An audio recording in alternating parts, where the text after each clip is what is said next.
Hello, everyone, and welcome to another edition of Mormon Stories Podcast. I am your host for today, John DeLynn, or one of your hosts. I am also joined today by the wonderful, brilliant, thoughtful Jen Camp. Hey, Jen. Hi, everybody. Thanks for, and I should say, Jen, you are the kind of the producer on this one. You are the one that made this episode happen, so I'm calling you out. This would not be happening without you. Well, I was super excited and really wanted to hear her story from her mouth. So I'm super excited about the podcast today. And now listeners and viewers are like, well, who is her? Who is she? And we'll tell you. Today we are here. We have in studio Elissa Wall. Hey, Elissa, how are you? Hello, John and Jen and audience. It is really awesome to be here with you. Yeah. And so for those who have no idea who Elissa Wall is, many of you will know or should know because Elissa was featured on the recent Netflix documentary Keep Sweet about kind of the life and history and the takedown of FLDS, or the Fundamentalist Church of Jesus Christ of Latter-day Saints prophet Warren Jeffs, who's now in federal prison. Elissa is important for many reasons, but she is probably known as one of the main, if not the main people who brought down Warren Jeffs, or at least brought him to prison. And she's been on Oprah. She's been on countless media outlets over the years. She is also the author of an amazing book. Hold that book up, Elissa. The book is called Stolen Innocence. Read the subtitle there. Yeah, Stolen Innocence. It was published in 2008. It's my story of growing up in a polygamous sect, becoming a teenage bride, and breaking free of Warren Jeffs. Yeah. Mm-hmm. So you're the woman that helped get Warren Jeffs into prison. Is that right? Yes, I am. Yeah. It's always interesting to sit and listen to people talk about my accolades and how I arrived where I am, because there's always that voice inside of us that wants to downplay the role that we have played in our life and how it's impacted the world around them. And there's a part of me that still gets very humbled and incredibly grateful every time I realize how essential I've been in the journey of the FLDS, but more so within my life and the people that I care the most about. So thank you. Well, we're super honored to have you. Just to finish off reading your kind of bio, you are a dynamic woman with many roles, including mom, entrepreneur, public speaker, advocate, and New York Times bestselling author. As you mentioned, your book, Stolen Innocence, was published in May 2008, detailing the events of your life in the FLDS cult, where you were forced to marry your second cousin at the age of 14 by Warren Jeffs. Since the publication of your book, you've spent the last decade reclaiming your story and sharing your journey of personal growth with those around you to make a lasting impact on people who have been abused. And you're currently living in Shork Creek, which is where all of this went down, which is in kind of southern Utah, northern Colorado. Where is it? It is Shork Creek Shork Creek is just a term for both cities. It's Hildale, Utah, and Colorado City, Arizona, because it's a town that actually exists right on the borderline. It splits the community right in half. And you're living there now, and one of your goals is to revitalize. You've even run for office there, right? I have. One of your goals is to revitalize Shork Creek. Yes, definitely. I moved back to Shork Creek in 2016. It was a pivotal year for a lot of shift that had been started many years ago. Putting Warren Jeffs in prison was just one little piece in the necessary foundation to create change. And over the years since Warren's conviction in 2008, it's been a process of how do we actually impact the people? How do we create ways for the community to evolve and to change? It's one of those things they say, you cut off the head of a monster, sometimes it grows back many. Like a hydra. In that process of preventing that as much as we possibly could. And when I say we, I am really lucky to be in the ranks of a bevy of incredible, resilient individuals that are constantly trying to give back to the community we came from, which is just a fundamentalist polygamous communities. And it's not just the FLDS. There's a lot of people from all different kinds of backgrounds like that really want to see change and regrowth in the community as a whole. Yeah. So to be in the ranks of that and to work right alongside with people like Shirley Draper and all different kinds of individuals is inspiring, sometimes intimidating, because we look around and you see the strength and the resilience that everyone displays every single day. But when we realize that we're all just humans and we're just doing the very best we can, it reminds me of how important it is to continue to tell our stories and to share them with the world. Yeah. With the recent release of the Netflix documentary, it was a reminder to me at how important even my story is to the world at large. And to get to be here with you and to just dive deep with the story and to get that chance to say it from my own words. I think with the release of the book, it really was a beautiful way to encapsulate the beginning of my journey. And I was 21, 22 when the book came out. And today I sit here as a 36-year-old woman, and there's a lot of life that can be lived in a decade and a half. Yeah. And I'm excited to share a lot of what most people haven't heard. Even the Netflix documentary itself didn't quite capture or cover when it comes to my personal story, but also the story of Shork Creek. Yeah. Yeah. So to the point of what you're doing now in Shork Creek, we're going to be ending really talking a lot about how you want to start a new podcast, a new website, and you're going to be dedicating a lot of significant time to helping both shine a spotlight on these issues, but also to help the community learn and heal and grow. So stay tuned for the end where we're really going to be hitting that hard. And in the show notes, we'll be including all the good links. But, I've been interviewed by global media before too, a few times. And it just always strikes me how you can sit down with them for hours and hours and hours, and maybe 10 minutes or 3 minutes or even 10 seconds will appear in whatever end product that they create. And so when Jen and I and Gerardo were watching Keep Sweet and we saw you, one of the things that came to us is, when has Elissa ever been able to just tell her full story, long form, start to finish, with high quality audio and video, and it can just be, unedited, full story. So that's what I'm super excited about today. We're probably going to do it in either 2 or 3 parts. There's going to be your early years in the FLDS church growing up. That will either be part 1 or that will be part of part 1 for sure. Then there's the part about bringing down, Warren Jeffs and the court battles and all that. That will either be part of part 1 or it will be its own part 2. And then a third section will be, what's next, healing and growing, and then what you're trying to do and what we can learn from all this and how we can all do our part to help clean up the mess that was made. So those are the 2 or 3 parts that we're going to be covering today. We'll probably be covering them over multiple sections because we do long form here. So that's what you're in for. Buckle up for several hours of an amazing, heartfelt, inspiring story. Right, Jen? So excited. Yeah. Yeah. Yeah. All righty, Lisa. So where should we begin? Is there any other disclaimer or setting intention? Is there anything else we need to do before we just dive into your, I don't know if we call it a Mormon story. Is this a Mormon story? Do you even, when I say the word Mormon, do you even associate with that word or not? Absolutely, because it was definitely a part of my life, and it still is a part of my life, in that so many people that I love and care about, we all come from a common denominator. Even you and me, John, we share a common background, and there's beautiful aspects of commonality in that there's elements that we don't have to go overly explain to one another. That's right. And there's this deep connection that can come from that.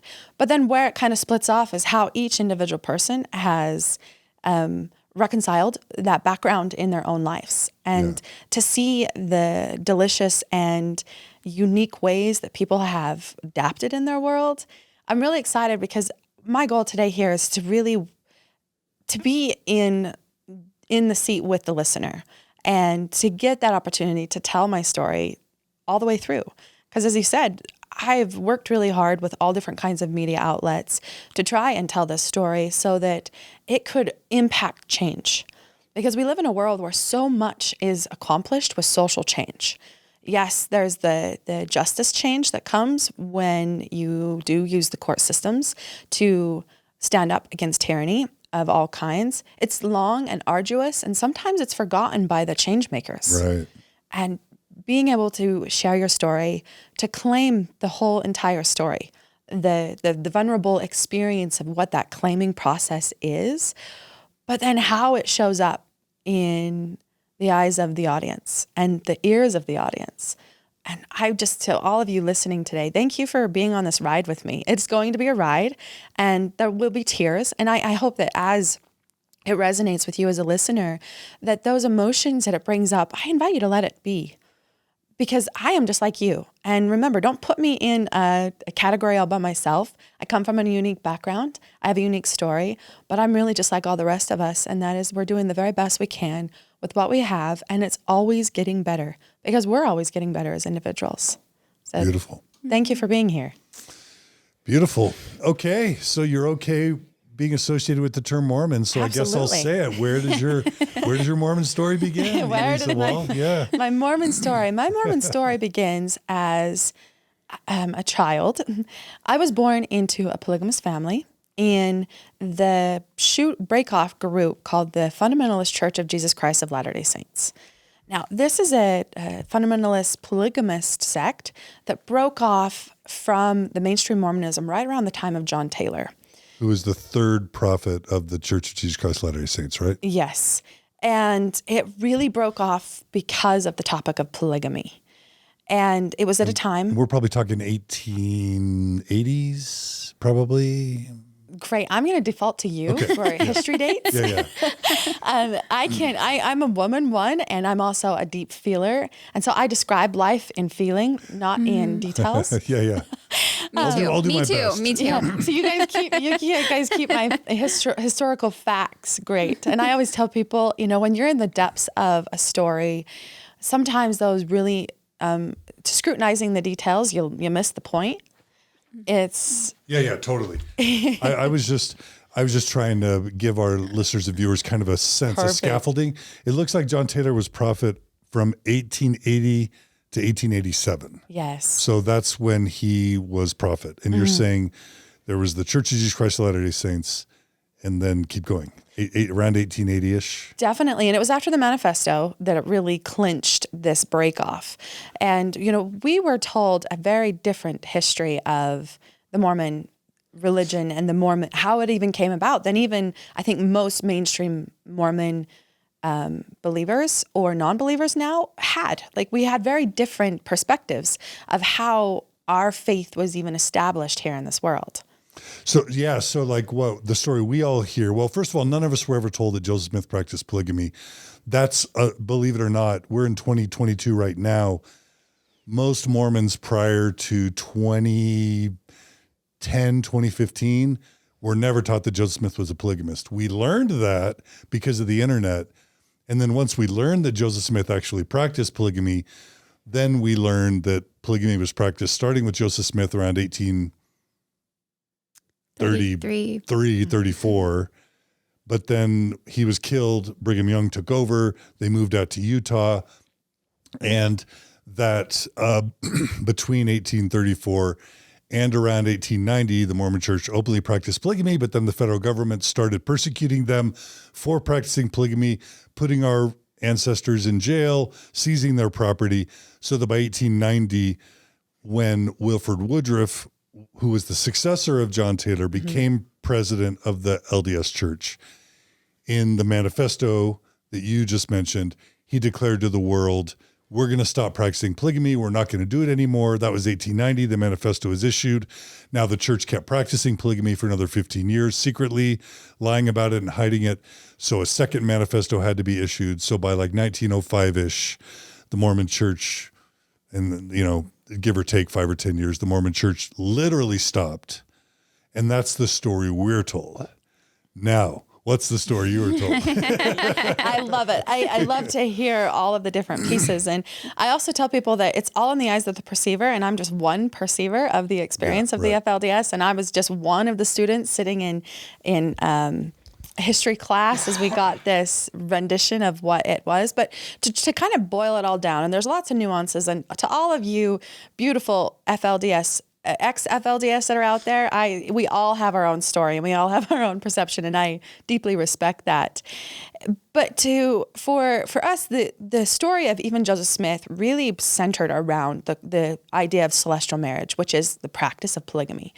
And that so much of the way the history was weaved into this idea that Joseph Smith was following the call of the Lord and the formulation of Mormonism in general, the establishing the Book of Mormon. But then as things came together, it was all in this idea to prepare the world for the fundamental, most important practice, which was the law of celestial marriage. And so for us, the whole entire history of Mormonism was built on this idea that it was all coming together so that when that was brought to this earth and dispensation, as it was told, that we would be prepared for it. And so the history of Mormonism and the Book of Mormon was all threaded around polygamy. You're basically saying Joseph Smith's defining, culminating doctrine and theology was eternal polygamy. Is that like that's like his crowning doctrinal achievement as God's prophet? That's your perspective of his highest calling or purpose. Definitely. Yeah. And you also, for me, as a child, most of my historical training on Mormonism and even the depiction of when we would read the Book of Mormon and how it would be established in our life was always done by LeRoy Jeffs. So my whole life was through the lens of LeRoy Jeffs and his teachings, because I went to the religious school that the FLDS had here in Salt Lake in the Sandy area. And when we would go through all of this, as he would teach Mormon history, it was always through his lens, and it was always motivated from his angle. And I tell people that all the time because it didn't make it wrong or correct. It was just from that angle of it. But yes, to put it into a simple form, that was the purpose of Mormonism in general. That was even the purpose of the Book of Mormon, was this crowning central tenet of eternal polygamy. As it went on, that was even for us why Joseph Smith was murdered and martyred, was because of this very important belief around polygamy. You know, there was people even in the church that didn't agree with it. And it was weaved to us in this way. That's why then the Brigham group came across the plains, is because they were trying to continue that practice.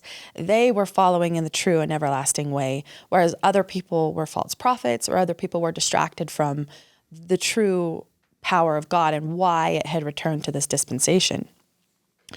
As we move forward in it, why the church broke off from polygamy was also weaved and spun to us in the same way. This was the devil, and this was the outside apostates trying to once again eliminate the true and everlasting practice. And so the manifesto and all of these other things that was always spun to us as that was the evil spirits. That was these good men being put under the influence of false prophetship. So Wilford Woodruff issuing the manifesto, and he was a false Mormon prophet kind of falling astray. Yes, he was the classic example of falling astray. So you mentioned John Taylor, who came right before Wilford Woodruff. He kind of represents the beginning of the FLDS branch. Is Absolutely. that right? He represents the last point where the prophet was truly called of God and did not fall astray. And then that's where it breaks off into John Y. Barlow. And tell us that, if you can tell us briefly that story, It, with the church starting to really question the practice of polygamy, as Utah became went from a territory to a state. You know, we know all the nuances of the reasons why the church ultimately chose to abandon polygamy, and all of that played into it. But for the people that originally established the FLDS, which was originally referred to as the work, they were already practicing polygamous families. And a lot of the background that every family has was that they firmly believed in it. And they were unwilling to abandon the practice. They were unwilling to abandon their families. They were also unwilling to live a life that didn't allow their children to practice it. And that's where they started to go to more of a Candlestein meetings, and it was quite small. over the history of the FLDS, and I'm condensing it a lot, and so I invite people to explore the history deeper if they want all of the details along the way, then you had a congregation that kind of started in the Salt Lake area. And you get the sense that Taylor himself sanctioned the beginning of the FLDS Church or the work? Isn't there a letter that was written that's... And I don't expect you to kind of know all this history cold, but there's definitely parts of that. But that's where we got the version that was told to us inside. But absolutely, that John Taylor was the one that had a revelation about this. He was the one that ultimately ordained John Y. Barlow, which was the next one from there. And John Woolley. Excuse me, I'm getting my my historical reference. The next prophet within the FLDS line after was John Woolley, and so each one of them have their claim to why they held the power. And basically, Taylor said, "Listen, the formal church, according to the legend." John Taylor said, "Okay, the big church has to stop practicing polygamy. We're going to stop, but the work needs to continue because this is what Joseph Smith was all about. So I, John Taylor, Mormon prophet, am going to sanction this splinter group to officially carry on the work, and that's according to your beliefs where it all began. Yes. And I think there's credible history that backs up the possibility that this really happened. I would agree with you completely. And you have all kinds of references to it. And I believe every fundamentalist group from Mormon background, they all kind of share that same split point and why they sanction themselves as the work. For the FLDS, that's really what they believed, is they were the work, which is why they called themselves the work. And it was easy for them to attract other people that were also a little bit, they were very concerned about what direction mainstream Mormonism was going by abandoning such a central tenet of what they believed. Now, this is for all the Brighamite side of things. You know, we hear a very different story from anyone who didn't follow that line. For the original group of people that started to establish Shork Creek, they were an offshoot of this. And as the persecution around polygamy got more intense and people felt more like they were no longer welcome in society, it started to drive it underground. And you had a group of the people that were following the work, or later the FLDS, that decided to start to establish communities outside of everything, you know, to leave the Salt Lake areas and to go into areas where they could completely openly practice it. You had groups that were going down into Mexico, and you had groups that were establishing themselves in parts of southern British Columbia in Canada. And ultimately, they kind of coagulated together to what would form the FLDS. And so that when I came along, and I was born in 1986, the prophet was LeRoy S. Johnson. And him and his family and a few other families had homesteaded the Shork Creek area, which would later be known as Hildale, Utah, and Colorado City, Arizona. If you talk to so many people who have an understanding of life prior to Warren Jeffs, because that's really what my story highlights, is the rise and fall of Warren Jeffs, because I had a front row seat to that. But there was a lot of history and a lot of life that happened prior to that. And even for my own family, my dad converted into the FLDS. Oh. Yes, he was a mainstream Mormon believer, and he converted into it because actually his wife had her family convert into it. And his goal with even exploring it was he was trying to prove them wrong. But ultimately, as he explored the work more, specifically at the time when LeRoy S. Johnson was the prophet and leader of the FLDS, he really began to be called to the way of life because it answered a lot of the questions that he had even in the mainstream Mormon church. Because like a lot of other people, you would read some of the doctrine and there would be more questions than answers. And he felt like that the movement of the work and what Johnson was doing fell a lot more in alignment with his belief and his testimony of Joseph Smith and what Joseph Smith established. Yeah. Go ahead. I have a question. In the FLDS, do you feel like, or were you taught that you are the mainstream Mormon and we're kind of the offshoot? Like the mainstream LDS church is the offshoot, and you Or the guys were apostate. always on Yes. the path. Absolutely. I think that was the unique aspect of it growing up for me. I definitely identified as Mormon, but we had a heavy dose of elitism. And that was, we were the one and only way. Like, we were truly the true and everlasting church at that point. And the mainstream Mormonism and even other breakoff groups, because even from the work or the line of John Woolley and John Y. Barlow and LeRoy Johnson, they had different breakoffs that happened within the work itself, where people would disagree with some of the practices and the way that revelations were coming from God, which we saw that happen in about in the late 80s, when you had a group of people break off from the FLDS that were later known as Centennial Park. And they continued their own idea of what the work was versus what LeRoy Jeffs, who was the next successor after LeRoy S. Johnson, what he started to do. So you see this very fascinating spider web of how it all kind of came from this root of Joseph Smith, and then it spiraled out from there, and everyone has their own depiction of what it is. And we still see that happening to this day. Yeah. Yeah. There's an episode I did early on in Mormon Stories. The very first video I ever recorded on Mormon Stories was with Ann Wild.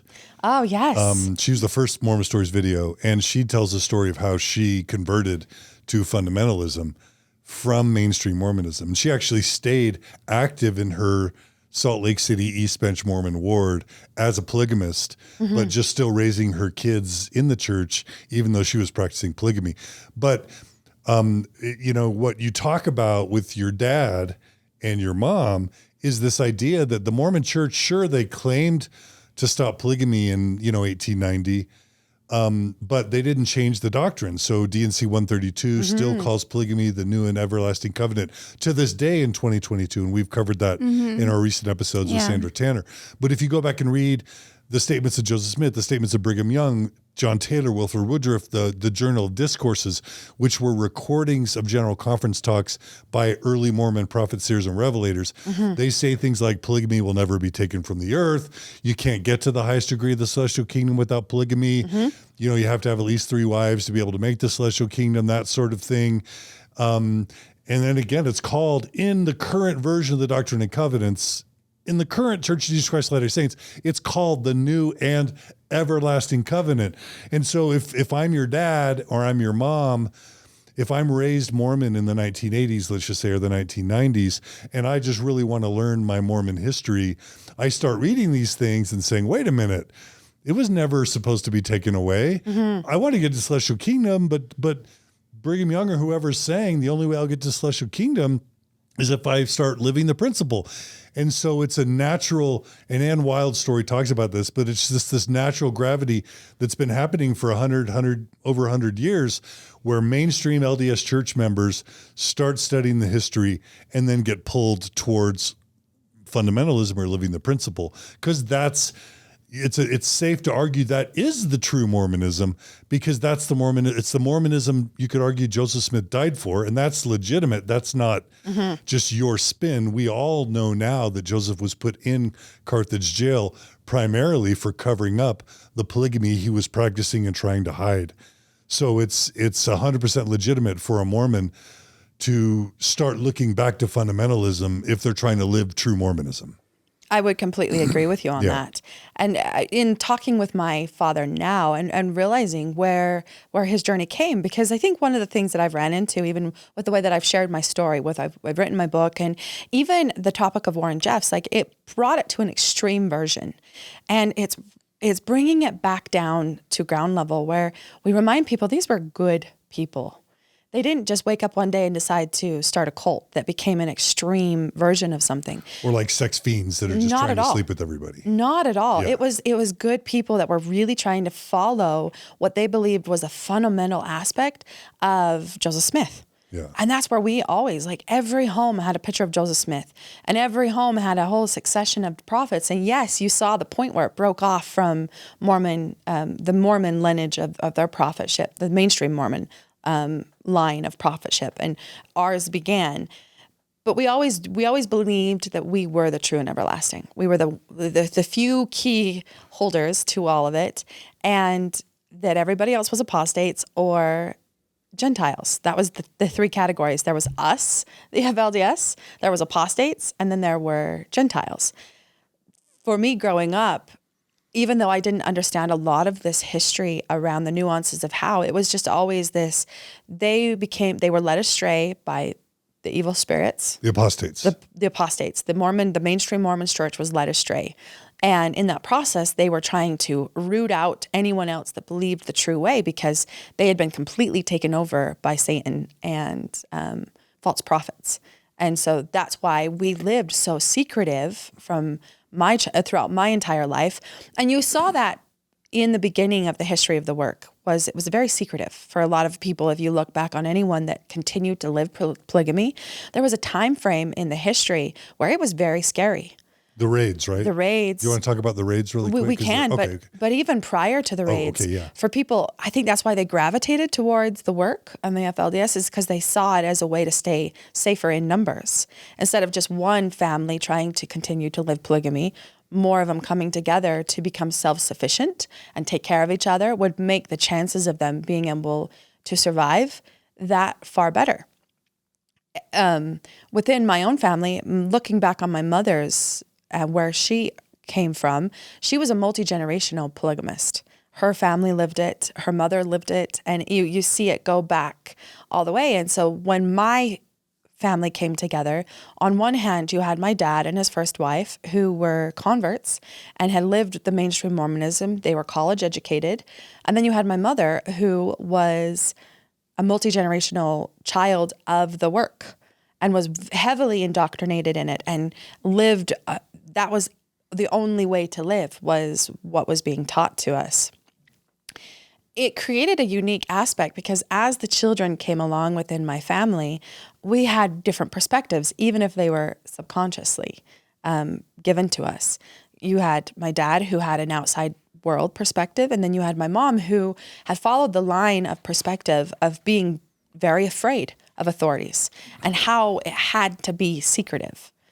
So as a child of that mashup, it's really easy for me to see where my ideas came from and also where our fears or our allegiances came and how that played into my life story as time goes on. Beautiful. If you don't mind, tell us about the Shork Creek raids, just because I think it's a really important milestone in the history that help us understand how the laws and law enforcement absolutely have had to try and figure out, realized how problematic it was to try and enforce the laws on people living polygamy. When did the raids happen compared to your story? Okay, so way before you were born. Yes, definitely before I was born. But the raids, the 1953 raid is kind of, it's a pinpoint of an accumulation of a lot of interest that was being had upon fundamentalist groups that were continuing to practice polygamy. Prior to even the 1953 raid, we had a rich history from many different families of fathers that went to prison because they continued to practice polygamies and how their families were driven deep underground. And we would hear what we would consider be faith-promoting stories throughout our entire life of women that continued to believe and continued to practice it even when their husbands were in prison for polygamy. This all kind of accumulated because in 1953, if you zoom back to that time, the Shork Creek area was growing. There was quite a collection of people that were gathering to further the work, as it was told to us. And everyone was in this pursuit of living in polygamy. At the time, it was rough living. It was very difficult living. They were out in the desert, very far away from a lot of other civilization. And it was true homestead way of living. And the more people that came together, the easier it began to be for them to be able to survive there. You also had new families that were converting into the area and coming in. And there was a lot of young girls that were being married at that time. A lot of it was out of necessity because for families to continue to survive, the girls and everyone needed to be a part of creating this community. And so there was a long history of polygamy and underage marriage in the practice of polygamy. I think it's been that way, backdating all the way to Joseph Smith, as we hear stories of him marrying very young girls. And it's just continued all the way through the FLDS history. So the raids, Yeah. So the raids, the 1953 raids was accumulation of the Arizona agencies who were trying to root out the practice of polygamy. Utah had long taken a stance for many years where they weren't actively prosecuting polygamists, and it was beginning to be very politically sticky for people to touch the topic of polygamy. And the 1953 raid on the Arizona side of Shork Creek, then the morning of the raid, the people had gathered into the area because they had some notice that the authorities were coming. And at the time, the FLDS prophet was LeRoy Johnson. And he really, everything that I've heard of him, he really was a truly good man. And he cared deeply for his flock and community that he had been building. But he called all the people together, and they decided to do something unique, and that was they were going to face it with their shoulders held high and take on this acknowledgement that they lived polygamy. And so we would hear these great stories of all the people coming together in a schoolhouse there in the Shork Creek area, and they were listening as the sirens of the police were getting closer and closer to the town. But what had motivated the 53 raid was there was concern of polygamy being practiced in Arizona by this group, and the governor at the time was utilizing that it was underage girls that were being married into it as the motivator as to why they had to go in there and save the children. And that was condensing the motivation behind it, but they had every agency involved. They had Child Protective Services involved at the time. They had the police, and the governor's ambition was to root it out once and for all. And so the people of the FLDS at the time, those of them that were on the Arizona side, a lot of their families were drastically impacted at that time. Men were arrested, children were taken, mothers were taken on buses that day, and it started a 2 to 4 year process where children were put into the system with the intention that they were going to be adopted out. And the same method that Arizona was using in the Native American cultures to root out their culture, they were trying to apply the same model into the FLDS of how that they would disassemble it and ultimately strip people of their culture so that it wouldn't continue on. The people that were living in the Utah side of it, they had a little bit of a different story in that a lot of them ran into the hills. And the same thing, you heard stories of the mothers of their experience of running into the trees and waiting for days on end for someone to come and rescue them, which is where my mother's story comes from. Because her family owned, the Steed family, Newell Steed family, owned a ranch up in the Witso area, up by kind of by Panguitch and Tropic in Utah. And they had their own homestead there, and a majority of their living was done there, even though they had a home in the Shork Creek area. But my mother grew up being deathly afraid of authorities because her family too was being pursued by authorities for their practice of polygamy. That time frame between 1950 all the way into the late 60s, there was a lot of work to try and bring the people back together. You know, LeRoy Johnson started a 4-year process of going and fighting for every single one of the children that were being taken into the system and being with the intention of adopting them out. And he would round up ultimately LeRoy Johnson did. He was able to successfully fight the authorities on the method that they were using. There were men that were prosecuted for polygamy in Arizona, and there were men that were put in prison for a significant period of time from that 1953 raid. And why that was so pivotal within my life journey is because it was constantly being used as a faith-promoting example. And I think a lot of us that are from Mormon backgrounds, that's a really important term, faith-promoting stories, because usually they're all tied back to the same ambition, and that is how can this story make you be more of a believer? And they're often used in place of answers. You know, if we have an answer for a concern that we might have around doctrine or something that's happening in our life, instead of focusing on the answer of why it's happening or giving more information, it's like, well, we're just going to distract with a faith promoting story. And much of my life was weaved with these stories, all of them very valid and all of them very important, but still very motivated to keep us in the work, doing the Lord's work. Yeah, that's the same. We have the same in the mainstream LDS.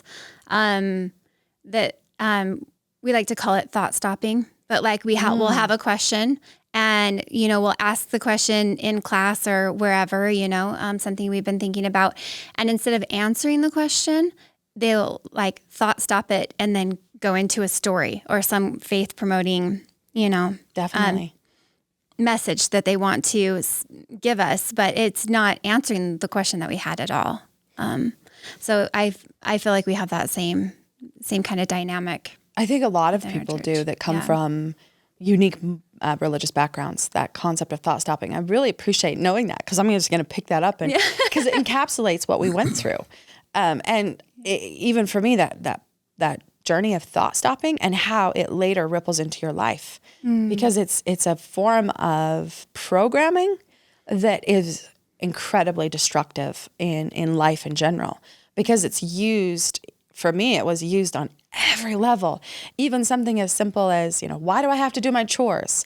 It was just so ingrained in the way of life that all of a sudden it became about the Lord instead of, I don't want to sweep the floor. Yeah. I think what you're bringing to my mind is our series with Luna Lindsay Corbden, where Luna talks about the 31 techniques of high demand religions or cults, and thought stopping is one of them. But another one is persecution. Yes. Yeah, persecution doesn't weaken a high demand religion; it strengthens a high demand religion.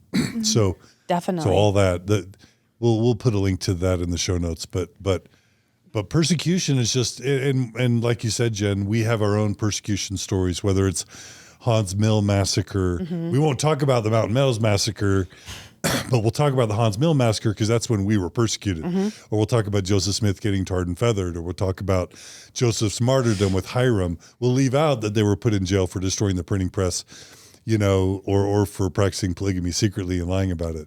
But we'll include that they were murdered because that feeds the persecution complex. And it sounds like the raid of 1953 was an important part of your narrative that was strengthening to your people. Absolutely. Yeah. The persecution story is so deep in my background. And even the story of the FLDS, it was constantly a tool that was being used. The thought stopping, just like you're saying, and then the persecution. And even how preparing people for future persecution, because that was always Warren's method of how to keep control is this: if you don't do this, then it's going to produce more persecution. And how even the concept of the persecution side, for me, as we unweave my story through this process, as something I speak to, is how I became the persecutor to the people that I loved the very most. And in that journey individually of how that felt to take that, and it brought so much clarity, even in my own history of my own depiction of the history of Mormonism, to look back on all those people who were once persecutors and to have a question of how many of them were just trying to do the right thing. Yeah. Because I know for me, as going from believer to apostate to persecutor was such an interesting journey in that process. Yeah. I can't wait to get to that point. But tell me if I'm right that when the U.S. federal government and the state of Arizona did the raid in 1953 and incarcerated all the men and many of the women, what I understand is that it became a huge social services disaster. And what they learned is we might need to keep polygamy a criminal offense, but we really have to be careful enforcing it. Because if we actually just round up all the men, women, and children, number one, it's a PR disaster for the state. But then we've created all these orphans and all these, families without a breadwinner, and it becomes a social nightmare. And so we really can't prosecute polygamy. Was that an outcome of the 1953 raids? I really appreciate the way you encapsulated that whole thing, because yes, you've put it beautifully, in that was the ultimate consequence of the 53 raid, is it really backfired on the federal government and Arizona, and it just promoted this concept where we're going to let polygamy kind of exist in the shadows, as long as they don't make too much of a fuss. And that became very evident even in my own journey, at how unwilling any agency was to. It was much easier to pretend it didn't exist for any government agency than it was for them to kind of focus on the problems that were coming from it. And it also created a really weird climate, because it's really easy to look at polygamy now and say polygamy is the problem. Well, in all the work that I've done with people from all walks of polygamy, I've really come to this theory that polygamy is actually not the problem. It's more like a petri dish, and it holds all the viruses and all of the germs of the human condition, and it creates the environment that produces some serious, serious problems. But it's really easy to see it as the problem, and that's just too much of a simplification to a very complex issue. Inside of the FLDS, we saw that play out over and over, but also as the history of the FLDS continued, and after the 53 raid, it was kind of a hands-off approach from most government agencies. It really did allow the FLDS to flourish at that point in time. After it all came back together and the original intensity of the saga, it gave the leaders of the FLDS a lot of fuel to contribute to the narrative. And it also gave a lot of proof as to everything that they were saying about the outside world and how we're the one and only people. And here's proof, because we're getting all this persecution. And this is how the devil stops the Lord's work, is he tests the people. And that concept of testing the people played such a huge part in my personal journey. Yeah, I guess another narrative coming out of it must have been God protected us ultimately. So you've got the persecution to fuel it. Yep. You've got the government learning that they have to leave it alone.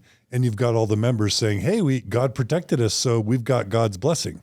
All that came out of it. Yeah, it definitely was that causation from a correlation aspect that was happening, because it gave everyone proof that they were living the right way, and it fueled the testimony into most of the people. And so I came into the FLDS quite a long while after, but even still, the 53 raid and the proof of persecution, the proof that we were doing the Lord's will, but also the faith promoting aspect of it, because we would read all of these stories of people that had been into it. But the central theme was, this is proof that I'm doing the Lord's work, and this is proof why you should do the Lord's work.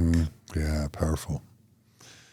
Okay, so I guess between the raids and your parents, it sounds like through your mom's side, they lived the aftermath of the raids, and that would have been the environment that your mom grew up in, which is like the relative flourishing of the FLDS church in the 60s, 70s, and 80s.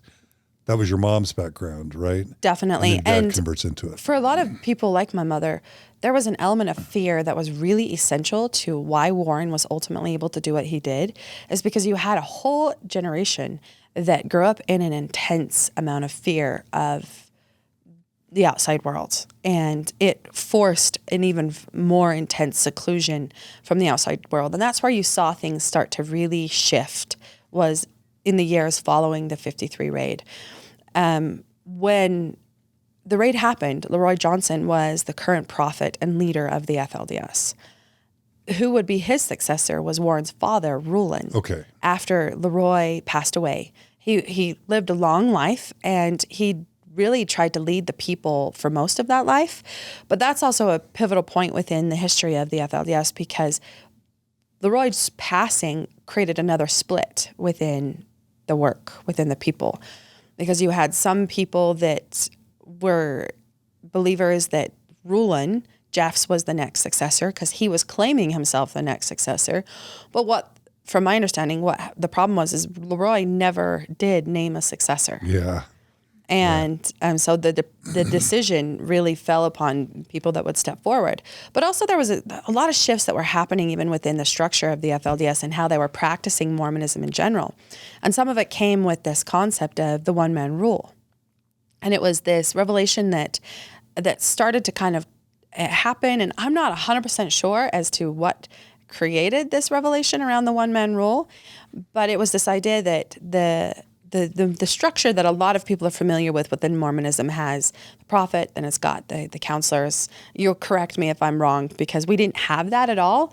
We were just told about it. Then you've got the Quorum of the 12, and continues down in this pyramid.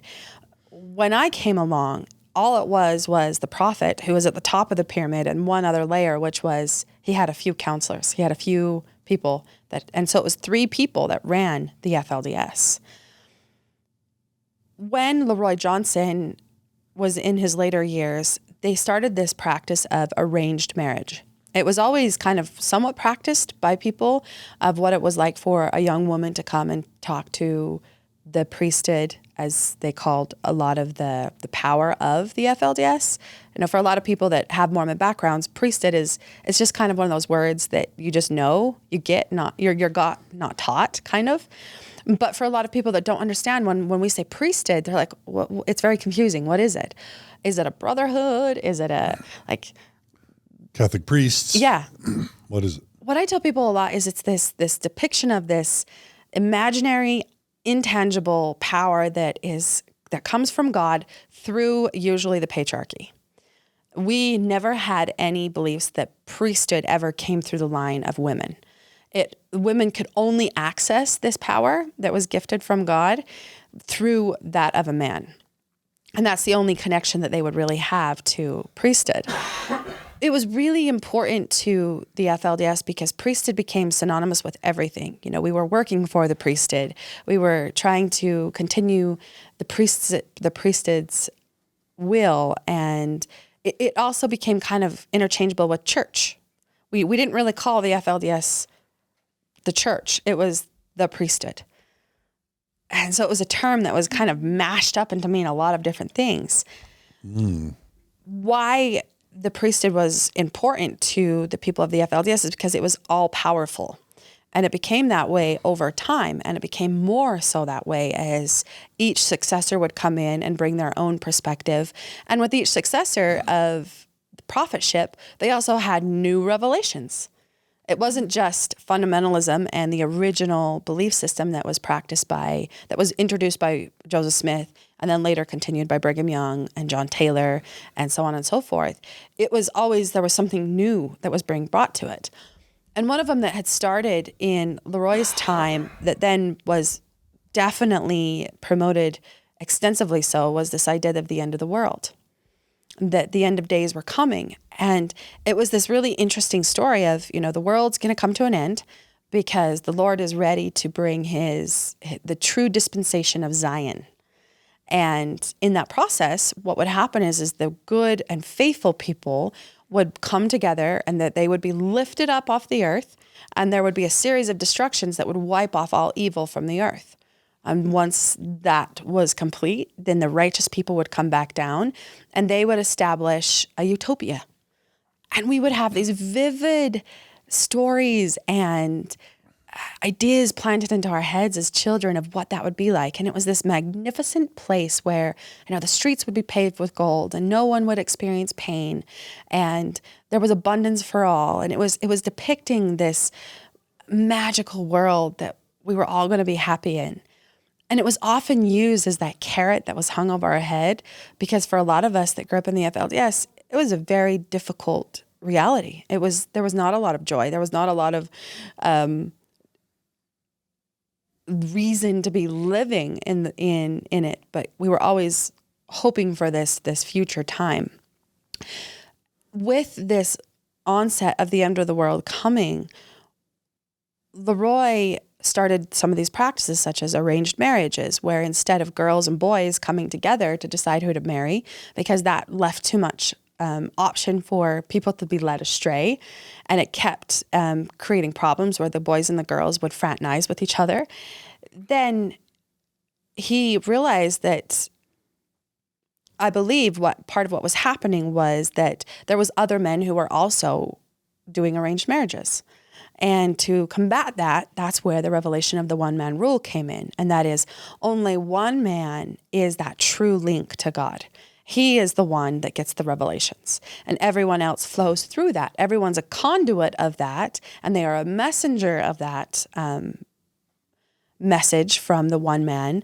And it was a way of condensing power. Yeah. At the time, it was probably for good intentions, but that condensing of power is what created a lot of future problems for the next generations, because the condensed power into one man ultimately gave LeRoy Jeffs the ability to radically change the things the way that he did. After LeRoy's passing, LeRoy came in and he would eliminate things like the 12 apostles. And all of this was told to us that the original organization and infrastructure of the way that Joseph Smith had set up the church, that we would only once again practice that organization and have things like a temple and these other things after the destructions. And so that's where you got this narrative of, to really truly live fully in our beliefs, we had to wait for the world to come to an end, and life would end as we knew it, and then Zion would be established on earth, and then the people would live the Mormon faith in its fullness. And that's so fascinating, because what's the premise of fundamentalism is? Let's get back to how it was at the beginning. But you know, that's not the way humans work. They want to consolidate power and change.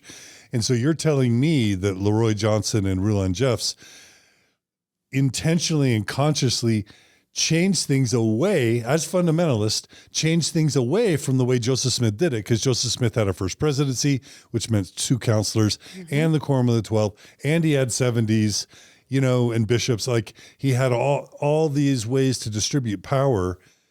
And you're saying that your leaders who called themselves fundamentalists intentionally changed things away from the way Joseph and Brigham did it, but said, hey, someday we'll get back to the original fundamentalism. It'll just be after the millennium. Yes. But in reality, they were straying from the pure, true, original way it was done. That's kind of ironic. It is ironic. It's very similar to how the mainstream Mormonism handled polygamy. It's the same thing. That's what I was just going to say. Someday we'll practice that. That's a someday. But until that someday, this is what you're going to have to do to be righteous enough to actually live it the way that we're told to live it. It's hard to stay fundamentalist. It is. It's definitely hard to stay fundamentalist. And even the term FLDS, which means Fundamentalist Church of Jesus Christ of Latter-day Saints, like, it is definitely a spinoff from the original Latter-day Saints term of how they named the church. You know, that wasn't even established until the 90s. The name itself. 1990s. Yeah. Oh, wow. It was always known as the Work for a long time. Nobody described themselves as fundamentalists until LeRoy Jeffs came along. And he was the one that was a brilliant man, really, if you zoom out and you get away from what it felt like to be in his religion. Brilliant in that he knew what he was doing. He knew how to manipulate everything to where he could condense it. You know, his trade was, he was an accountant. And he was the one that was in charge of the church's money, which is why a lot of people theorize why LeRoy actually took over versus some of the other men who had far more influence socially and within the community. LeRoy had the power of the money, and power always follows money. Yeah. So that's where LeRoy took over. And not only that, is he started to then change a lot of ways that money was utilized in the FLDS, distributed. We saw there was a charitable trust that had been started by the people in Shork Creek area. It would later be known as the UEP, which is United Effort Plan, which a lot of Mormons have a background in what that means. And everyone has a different idea of what the United Effort Plan means. But it was this concept of communal living. And it was very sparkly on the front of what would it feel like for everyone to live in abundance? What would it feel like for everyone to contribute equally and to receive equally? But for the FLDS in general, that meant a lot of things, because for a lot of people that came in, specifically the original homesteaders of the Shork Creek area, along with the original landowners and homeowners in the group that would be known as Bountiful in British Columbia, as well as the Salt Lake area, everyone contributed to this concept of the UEP, the united effort that we had as a people. this was also a tool that was used against the people as time went on. And it was that condensing of power. Because when you can control someone's beliefs, when you can control their prayers, when you can control their families, and when you can control their money and their home, you really at that point in time have slaves. And that's what it became, is the people of the FLDS became slaves to their leader. And that was under LeRoy Jeffs. And I looked up, it looks like LeRoy Jeffs started in 1986-ish, which was when LeRoy Johnson died. Mm-hmm. And I'll just note that Joseph Smith implemented something very similar called the United Order. Mm-hmm. So the UEP would have had its roots in the way Joseph Smith ran things. Absolutely. And which is where we go back to that fundamentalism, the United Order. And you see how that played such a huge role. And by the way, it failed the first time, and they kind of undid it. And so everyone, every fundamentalist group has been trying to do a different version of the United Order, which is basically kind of like communism or socialism within a religious construct. Is that right? That would be a really great way to put it. I think it's really hard because a lot of people don't like to associate those two terms because we look at it as all negative. But for the people that are living United Order, I think a lot of them, because I've had this conversation with my dad. I'm like, talk to me a little bit about this idea where everyone just gave everything willingly.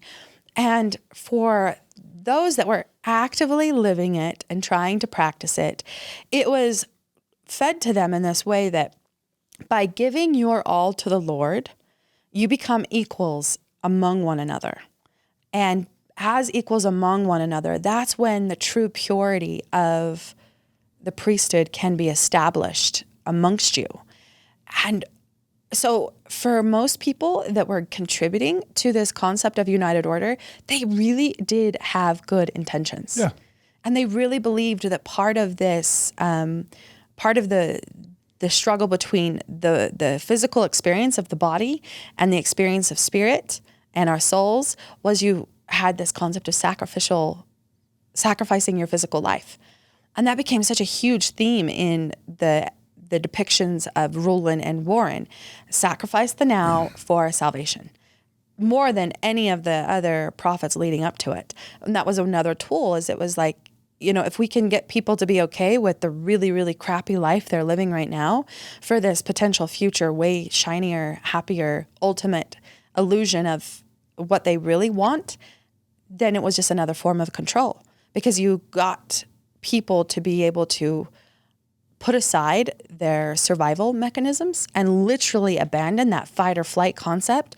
Instead of self-protecting, it was self-sacrificing. Yeah. And the self-sacrificing part of this belief was very destructive, and it continued to establish more and more and more control within the church itself, because people were willing to sacrifice their inner intuition, their voice. They began to sacrifice their wants and needs and desires and their very own physical safety, along with all of their physical possessions. Yeah. Another term in the Mormonism I was raised in is law of consecration. Yeah. And the scripture I remember learning is, and the Lord called his people Zion because they're of one heart and one mind, and there was no poor among them. They dwelt in righteousness and there was no poor among them.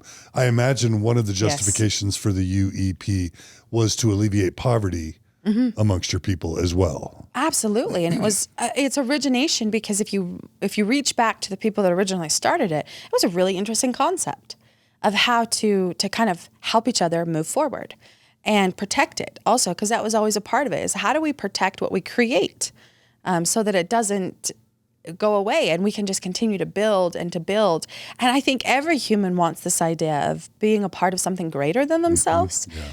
And I look at it, and that's one of the things that really drew my dad to convert, was he wanted to be a part of something bigger than himself. He wanted to matter to more than just his own money or retirement or all of these other things. And even as the woman I am today, with the journey that I've had, I still share that desire. We want to contribute more value into this world and into our lives than we take from.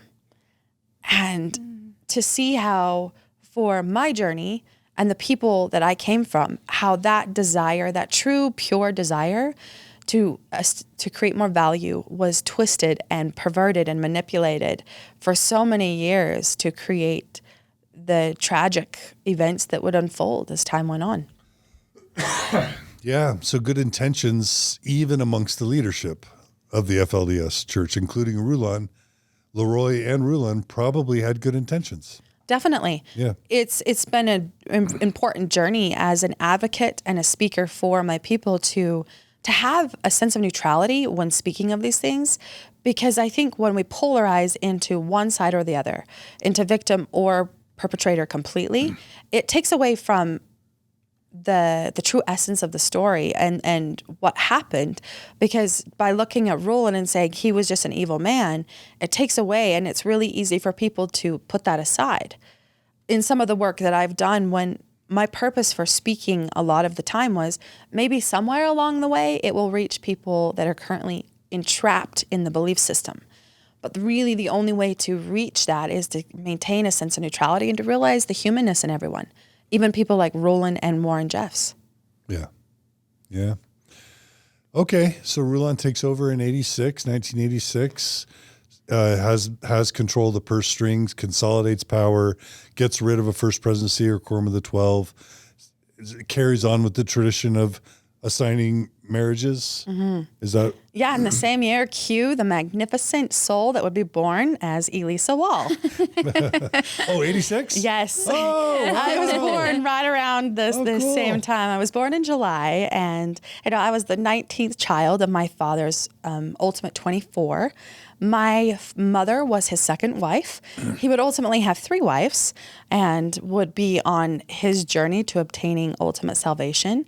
Because for the people of the FLDS, that's really kind of, to break it down, how they practice polygamy is, there was a belief that you needed to have at least 3 wives to really obtain the highest degree of glory. And every single one of them that a man was given from that time past the 3 wives was only going to clinch his place in heaven more.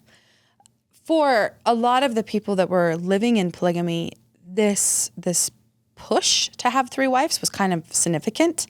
And you would see men that would really work hard to be dedicated, to give more, to offer more services to the church in hopes that they would show the intensity of their belief and their testimony so that they would be selected by God to get more wives. 86 was, as we've been kind of talking, was kind of a very pivotal point for the FLDS. I was born, and ultimately I was the piece that would begin the domino effect that would ultimately change it drastically and dramatically. So I see 86 as a really important year. So do we. Yeah, so do we. So it was really good. Growing up, though, because I often... Sometimes when we're reaching back into our memories of life, it's easy to glaze over the nuances of what life was like.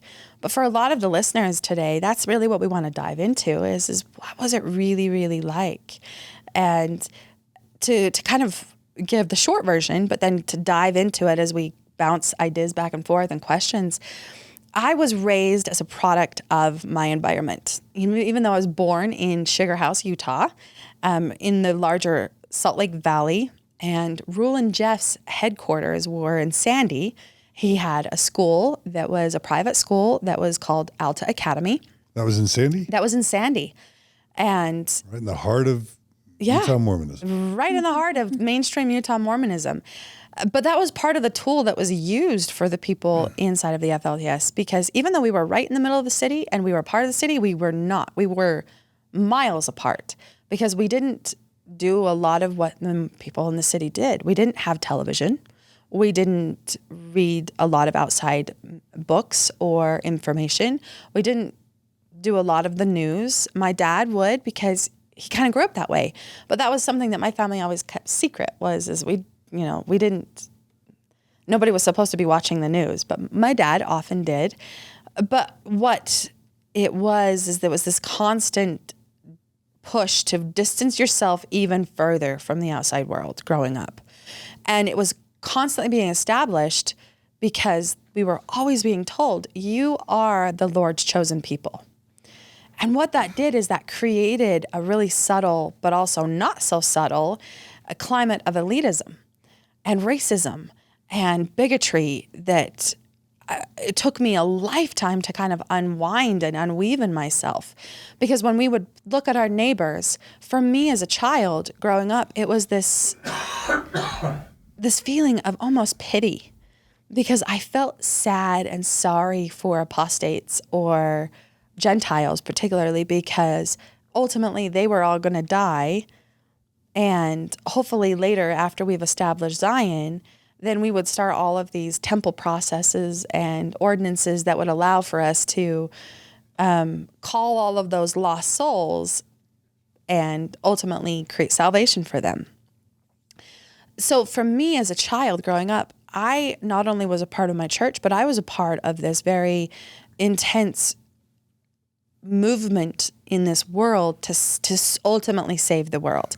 And even though we were small, but part of why it was so important is we had to stay secret, we had to stay quiet, and we had to absolutely follow and be obedient no matter what.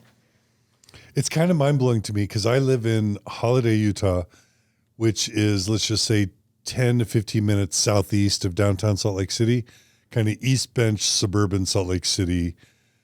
And you were in Sugar House, which is just like 5 to 10 minutes north of where I am right now.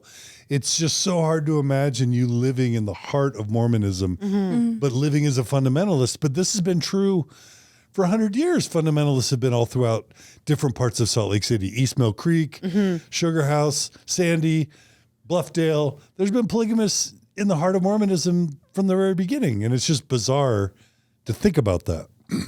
You're absolutely correct on that. Yeah. And it still is. Like, it still is all over. Like, Ogden, like Davis County, it's everywhere. Utah County. And I tell people all the time, even though, because I think for a lot of non-Mormon backgrounds, they think that it kind of was all about Warren, and with the fall of Warren, then it's all over and done.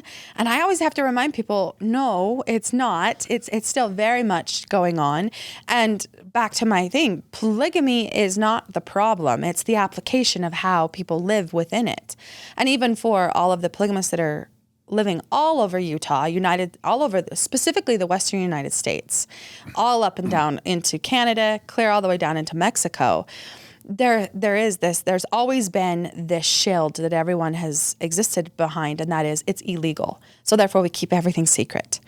And at some point we have to remove that veil of secrecy and get to the core of the problems, which is what so much of my story was. Is I wasn't focusing on rooting out polygamy through my journey. It was really focusing on the abuse that was happening behind that shield. Yeah. Child abuse. Child abuse. Is the main thing, right? Yes. Main thing was child abuse. Yeah. Yeah. But just still the idea of not only back in the 80s, but today, polygamists being all around us here in the heart of Utah Mormonism. Yeah. It's a wild thing to think about, and it's a reality even in 2022. Yeah. Well, I grew up in Sandy, and I would drive by the little, to me, it seemed like a compound of houses with a high wall and gates, but almost weekly, if not a couple times a week. And I remember driving by it all the time and being like, I wonder, like, that's interesting that they want that high of a fence. You know what I mean? Like, I didn't even like think about what was behind there, or who lived there, or whatnot. But yeah, it's interesting to find out exactly where the school was and where all of this took place now. Looking back and kind of seeing that it was right there just around the corner. Oh, so you know where Alta Academy was now? I do now. Like, okay. I can, I drove by it all the time. Oh, wow. But I didn't know what it was at the time. You didn't know it was a fundamentalist school led by Rulin and Warren Jeffs. You didn't know that. No. Growing up and driving by it all the time. Isn't that crazy? It is crazy when I meet people and the touch points that all of our stories kind of have it in so many ways. I'm like, wow, it's a small world, because we always have that. Like, we have these shared spaces or points where we were worlds apart, but right there in that moment we were connected for just a moment. This is totally tangential, but it reminds me of Elizabeth Smart. She gets abducted by Brian David Mitchell. Well, he just takes her up into the Wasatch Front Mountains here in Salt Lake County. Right above her house. Right, what? Right above her house. Right above her house. Yeah. And then, like, when they find him, he's just like, what, they were at a mall like here in Salt Lake County, but like it's all happening right here. People just don't realize there's all sorts of hidden and weird things happening right here amongst us when we're living our normal lives thinking it's somewhere else. Definitely. This is kind of that point where I always have this like really important disclaimer with it. And that is I think so many people, it's always happening around us. And one of the things that's really easy to do for people that may know, okay, my neighbor is maybe a polygamist, is, now what do I do? I hear all these horror stories of what happens in polygamy, but I tell people, just like humans, one of the most important things is to be kind and to seek more information. Because just because someone hears my story, it doesn't mean that everyone living in polygamy, that this is happening to everyone. Yeah. This is not a blanket depiction of polygamy or what is happening within these polygamous families. Right. This is an example of what happens in closed, unrestricted ways of life that are not getting more information on how to adequately live and to protect and to offer equal rights to people. Because my story is an incredible story and I'm very honored to have it, but to be on this end of it and to have survived it. But please, if you're listening and you happen to know a polygamous neighbor, just be kind to them. Yeah. They're humans, they're people. And a lot of them are truly trying to just live their best life based on their beliefs and their ideas. And some of those beliefs and ideas are quite warped. And they may not believe in they may not be part of the FLDS church. They may not recognize Warren or LeRoy Jeffs as legitimate prophets. They may hate child abuse and do everything they can to make sure they have no part of it. They may dress normally. They may dress in hip latest modern fashion. They may drive fancy new cars. They may look super suburban and hip and cool. Like there's just as many different types of polygamy as there are polygamists. Absolutely. Right? Yeah. I appreciate encapsulating that because it really is. Yeah. And it's easy to want to simplify it, but that's where we all get kind of astray is when you simplify complicated issues and problems, then sometimes it produces more harm than good. And I know with my story and why I share my story is to just remind people that it's just one perspective of it, but it's also an important perspective of it because it's shared by a lot of people. Yeah. The feeling of abuse and the feeling of coming from a cult, basically. Yeah. Because even though we were a fundamentalist Mormon breakoff, the way that it was being practiced was very cult-like. Yeah, for sure. I want to get back to your story, but first, since you brought it up, like having neighbors that you believe are polygamous, what would you suggest? Like you said, be kind. What does that mean to you? Thank you for asking because this is something that I'm passionate about. We see it a lot because even people that are still believing FLDS, they have moved out of the Shork Creek area now. We're going to talk about the whole story of how it got to where it is, but a lot of them have moved all over the United States. And they still have their traditional dress that's very unique to the FLDS. They still have their hair. And they're still just kind of living their life. And so for a lot of people that may be listening, you may know them, especially if you live in the Cedar City area.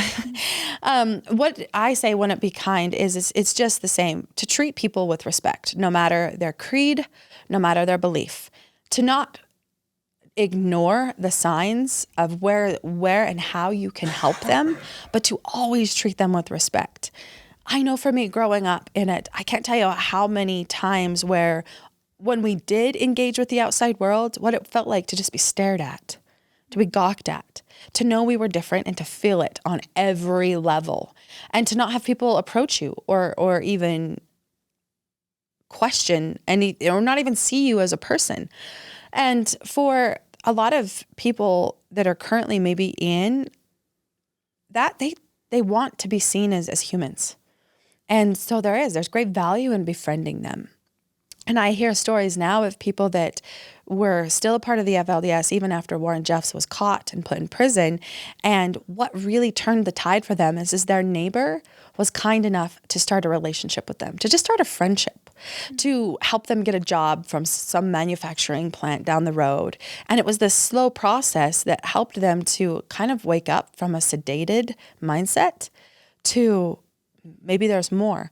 But part of the reason for that is because I know for me, some of the points in my journey that were the most essential and crucial was when the outside world was a piece in shattering the illusion of what I had been told about the outside world.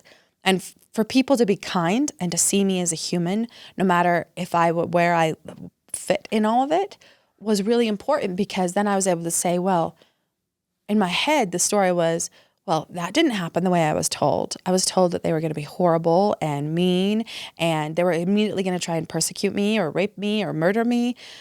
What else is not true?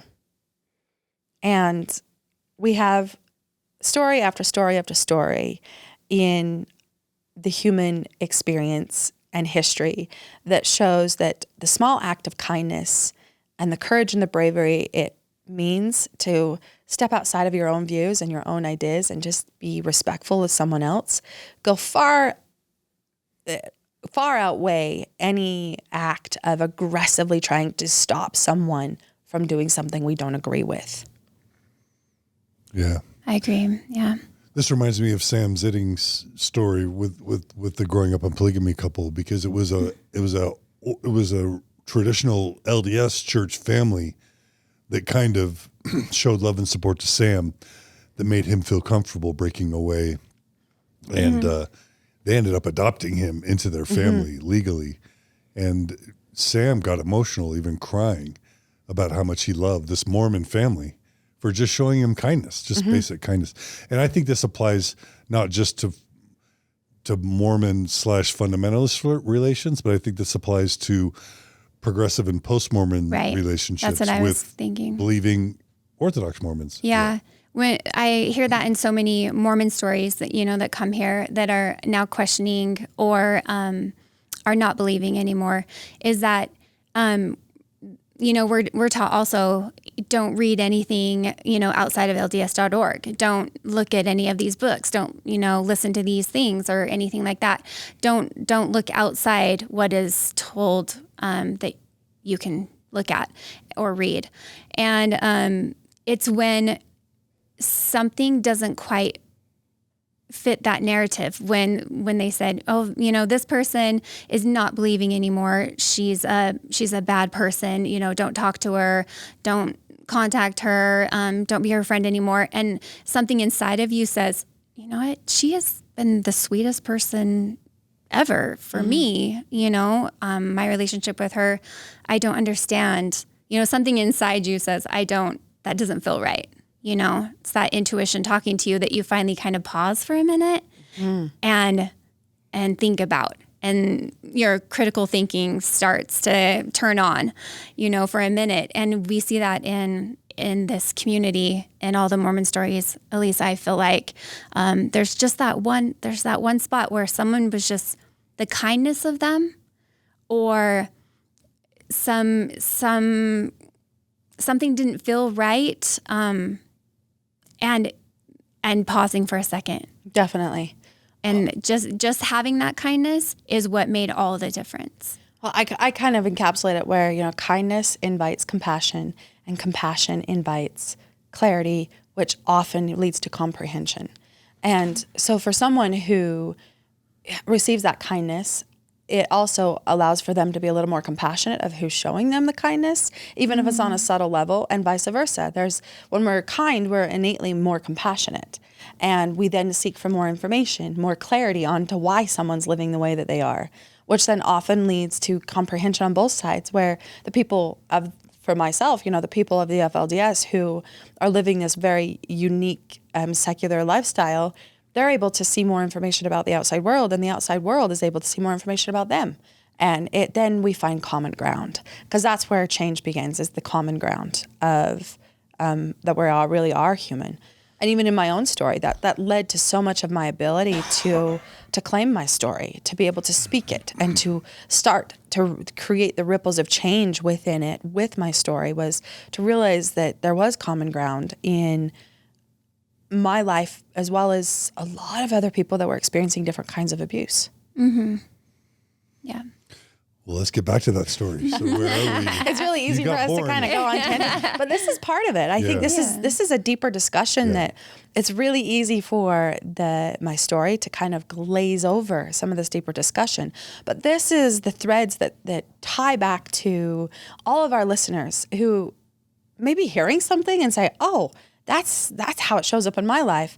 Because really, that's where I'm at with sharing my story. Is I want people to remember that there's a lot of it. We're all just human.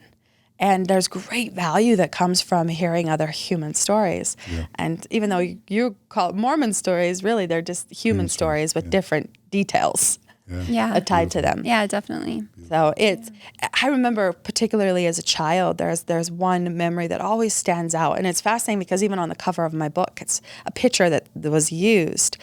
Because by the time I was going into school, around the age 6, going into first grade, then life inside the FLDS is pretty well established. It was a couple of years after Rulin had completely taken over.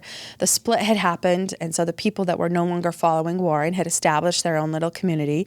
And for those of us in the FLDS, they were the apostates. Was that Centennial Park? Yes, that was Centennial Park. Okay. And there is an example of what happens when families are split apart, because my mother had many sisters who were married to men who ultimately went and established the Centennial Park movement, and we wouldn't talk to them. We didn't fraternize.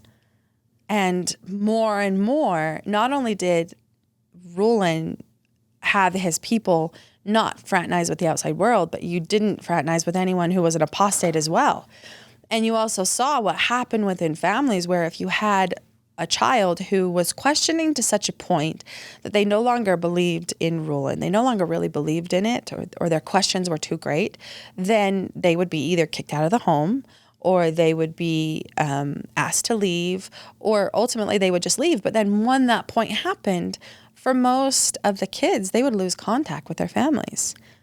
And in my own family, I watched that happen. I had a couple of older brothers who were the children of the first wife, and they left around that same time, and they decided to follow the Centennial Park movement of people. Can you explain, for those who have no idea, including me, what was the nature of the schism? Was it just they followed a different prophet, or they believed different teachings? How did the Centennial Park people root or base their justification in splitting off from Rulin? This is actually a topic that I'm really interested in diving deeper into with some of my next work, is kind of understanding this more, because I think everybody had a different perspective.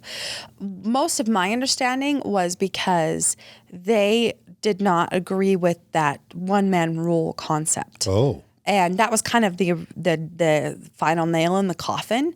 But then also there was a lot of people that did not agree with Rulin being the man to take over. And I'm not 100% sure as to why they didn't. A lot of them said that's not what LeRoy wanted, and that he had made reference to other people that were going to take over. But really it was, you see it often in religious organizations when one leadership passes, there's a reorganization that happens as the next leadership. And there was a lot of reasons why the Centennial Park group left. And I'm sure if there's anyone listening to it or may have more information, they could add to this question, because I only know what I was told. And that was really, it fell apart because of the one-man rule revelation that was coming, and also the passing of LeRoy Johnson and the successor Rulin taking over. And I've been taught to think of the Centennial Park people, they didn't dress in the more conservative kind of pioneer dress. Maybe they had nicer, more affluent houses. It was kind of like a more modern, hip, affluent version of the FLDS that lived within a few miles of Hildale. That's how I was raised to think about it. And that's a really great depiction of what it was. Yes. Is that fair? And so you would have, once you moved down to Hildale, you would have lived pretty close to these people, but looked at them as bad apostates. Yes, now, definitely. Are you saying that this impacted your own dad and mom? Absolutely. This split? Okay, tell us how they tie in. Yes, because I had two older brothers who chose to follow the split. And it was, from my perspective, as well as some of the stories I've been told, it was quite difficult for my mom. I mean, not my mom, one of my moms, because we all kind of saw all of our mothers as our mom. They all had the same authority to tell us what to do. And, but there was also this clear understanding of who our mother was.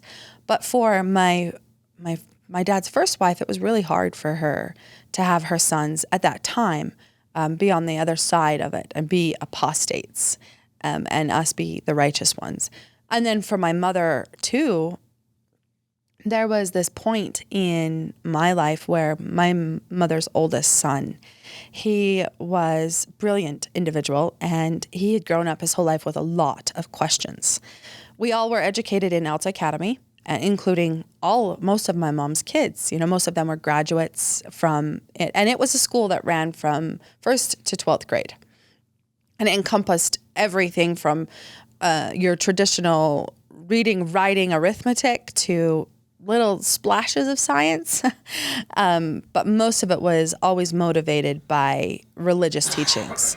And so a majority of our daily school life it started with religious teachings. There was always one religious class right after lunch, and then it always ended with it. So it was bookended as well as right in the middle.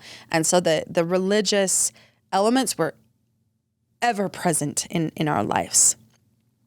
And for my mother, being a multi-generational, she truly had a very firm testimony.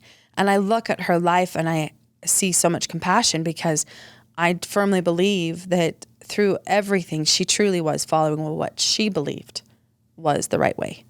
And how that showed up in her children was very different, because one day then my brother, my oldest brother from my mother, was asked to leave the home because he had become too much of a dissenter. He had too many questions. He wasn't following the priesthood. He wasn't doing what he was supposed to be doing. But really, from my dad's perspective, his story is he was really concerned that because Jared was being led astray, that it was going to bleed into the other children. And for the men of the FLDS, you know, a lot of people look at them and they say, okay, they hold the ultimate power. But really, they're just as subject to the tyranny and the hierarchy of the church as the women, just in a very different way. But for the men, they have to toe a line just like everyone else does. And they're always given this rhetoric and these stories that because they are given the priesthood and they are ordained into the different levels of the priesthood, that therefore they have to be the conduit for their family. So what happens in their family is a direct reflection of the father of the family and the mothers of the family. And so their worthiness and their ability to obtain salvation is dependent on what their kids do. It's quite backward. And so then it breeds this very intense nature of controlling everything about the kids' lives. And that's really hard to do. I mean, I'm a mother now, and I realize that trying to control kids is a rough approach to having a family. We see it all the time. But my dad really he didn't feel like he could control my older brother. And my mother was just trying to be the good mother. And there was this one day where I felt this deep, ominous feeling within the house. And I was quite young still. I was around 7 or 8. I can't remember for sure on the timing. But I was still in those childhood years where we're very focused on our own experience and not so much about what was happening in the home. But my mother gathered some of her younger children and my older brother into the car.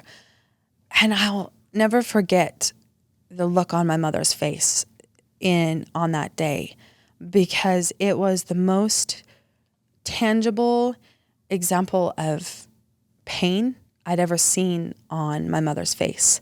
But there was no explanation as to what was happening. You know, I'm rambunctiously sitting in the back seat with my younger siblings, not even comprehending where we were going and what we were going to do, as my mother was directed to go and drop her son off on the highway and leave him. And that's exactly what she did.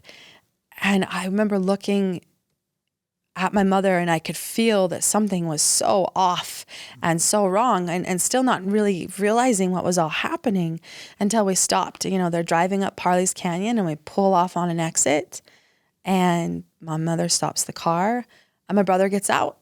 He's got a backpack with a sign on it that I believe it said Denver, and that's the last time we see him. And the pain the ripples of pain that I watched my mother's body experience, and her ability to hold her resolve in it. I have no clue where she got that strength, because for her, that's what it was. For a lot of people to hear this story, they immediately want to jump to this judgment of my mother. Why would she do that? And trust me, there was a point where I even had that same question of how could she do that? But this was really important because it showed what happened in my own family when someone is led astray.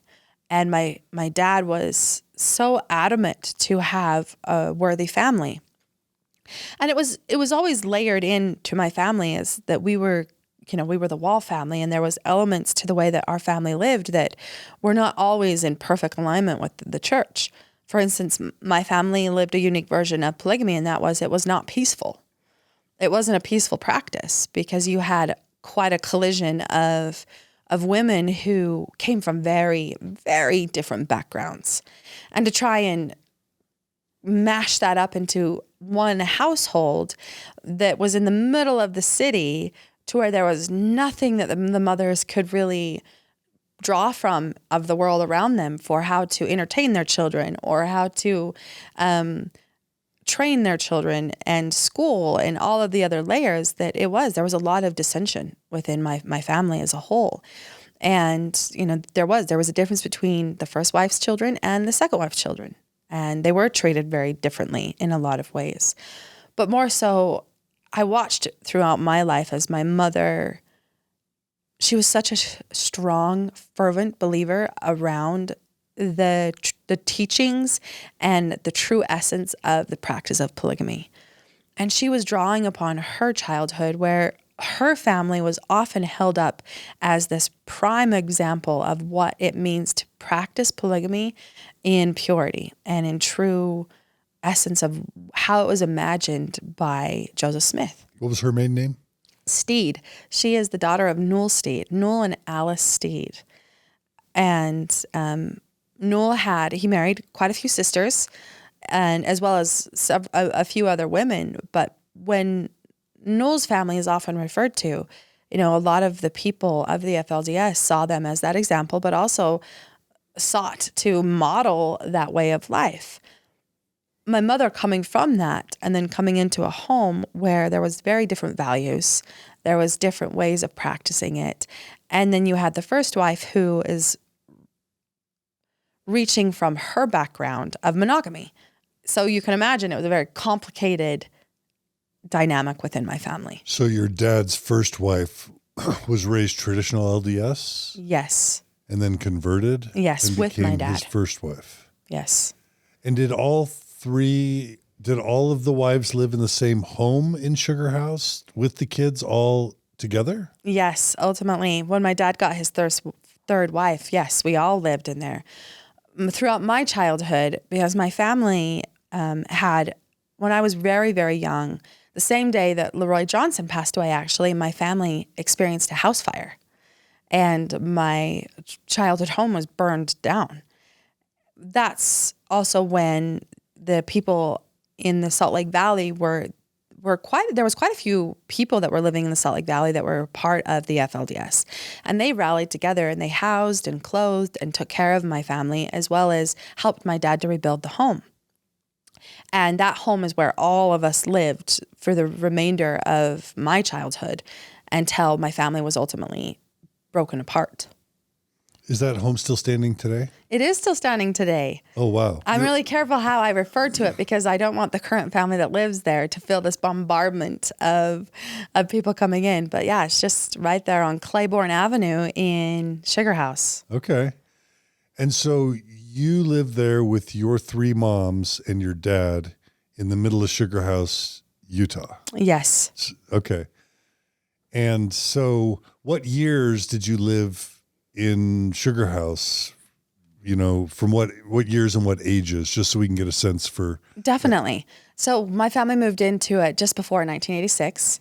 And then I was removed out of the home and moved to Southern Utah in 99. 99. So you were there 13 years. Yes. You were in that home in Sugar House for 13 years. So you would have attended Alta Academy from kindergarten through what grade?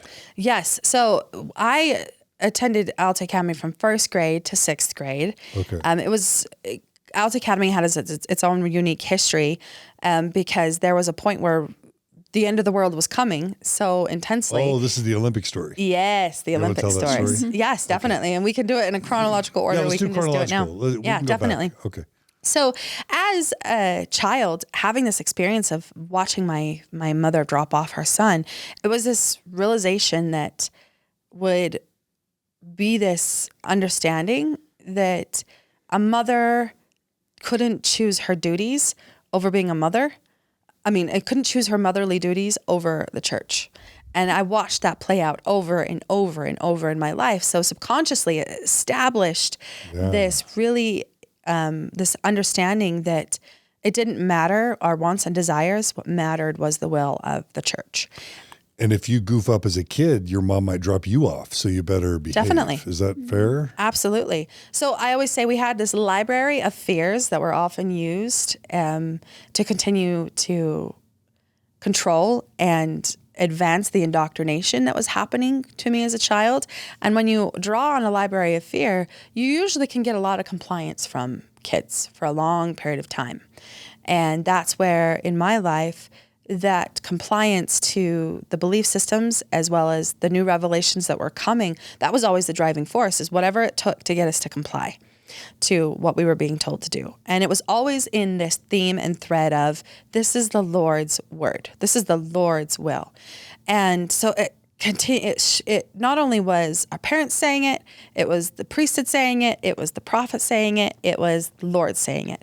And that string of authority was really important because it was the driving force that got not just myself, but so many people in the FLDS to do really, really terrible things that I don't think instinctually people would choose to do. I don't think instinctually my mother would choose to drop off her son. How old was he? He was he was about 19 or 20. I'm not 100% sure how old he was when that happened. I know that I talk about it in depth in my book, and I did a pretty good job at trying to be very detailed and chronologically aware of all of the events that were happening. But for me, as a child looking at it, it was very sobering. It was very, very sobering. Yeah. It was also during a time when all of my older sisters had gotten married. And all of them had been married in an arranged marriage. You know, I had two sisters that married Rulon himself, the prophet. And then I had another sister who married his son. All within the same summer. I had 4 sisters that were married all in the same summer. And then Go, keep going. No. How many wives did Rulon end up having? I am not the best person to quote that number. Like 50 or more? Yes, there was tons of them. And some of it is kind of a moving target because for some people, there's one number and for other people, there's another number. Rulon had well over, you could probably look it up because Google knows all things, they say. But for Well, that must have been prestigious for your siblings to be married to the prophet. Definitely prestigious. I think that played into some of the pressure that my dad was under to really force his kids to comply, because there was a history of our family not really getting along, especially in the hierarchy of the church. It wasn't so much that the rest of the congregation knew what was going on inside of our families, but I know that Warren and Rulon definitely knew. Because there was this point after my sisters had been married that summer and my brother had been kicked out, and I had another brother who was sent down to Shork Creek area because he was put on the work crews. So there was this process of all of these things happening that was changing the structure of my family. And it was all happening at the direction of the priesthood, the direction of the church, to have these my brothers sent away to work crews, because that was part of their practice. Is if you had a child who was struggling to believe and struggling to comply, they would work them into submission. And that was the experience of some of my family members. Is they were sent on some of these work crews where the boys were missionaries, as the boys were told. You know, they were on a mission for the priesthood. They were on a mission for the church.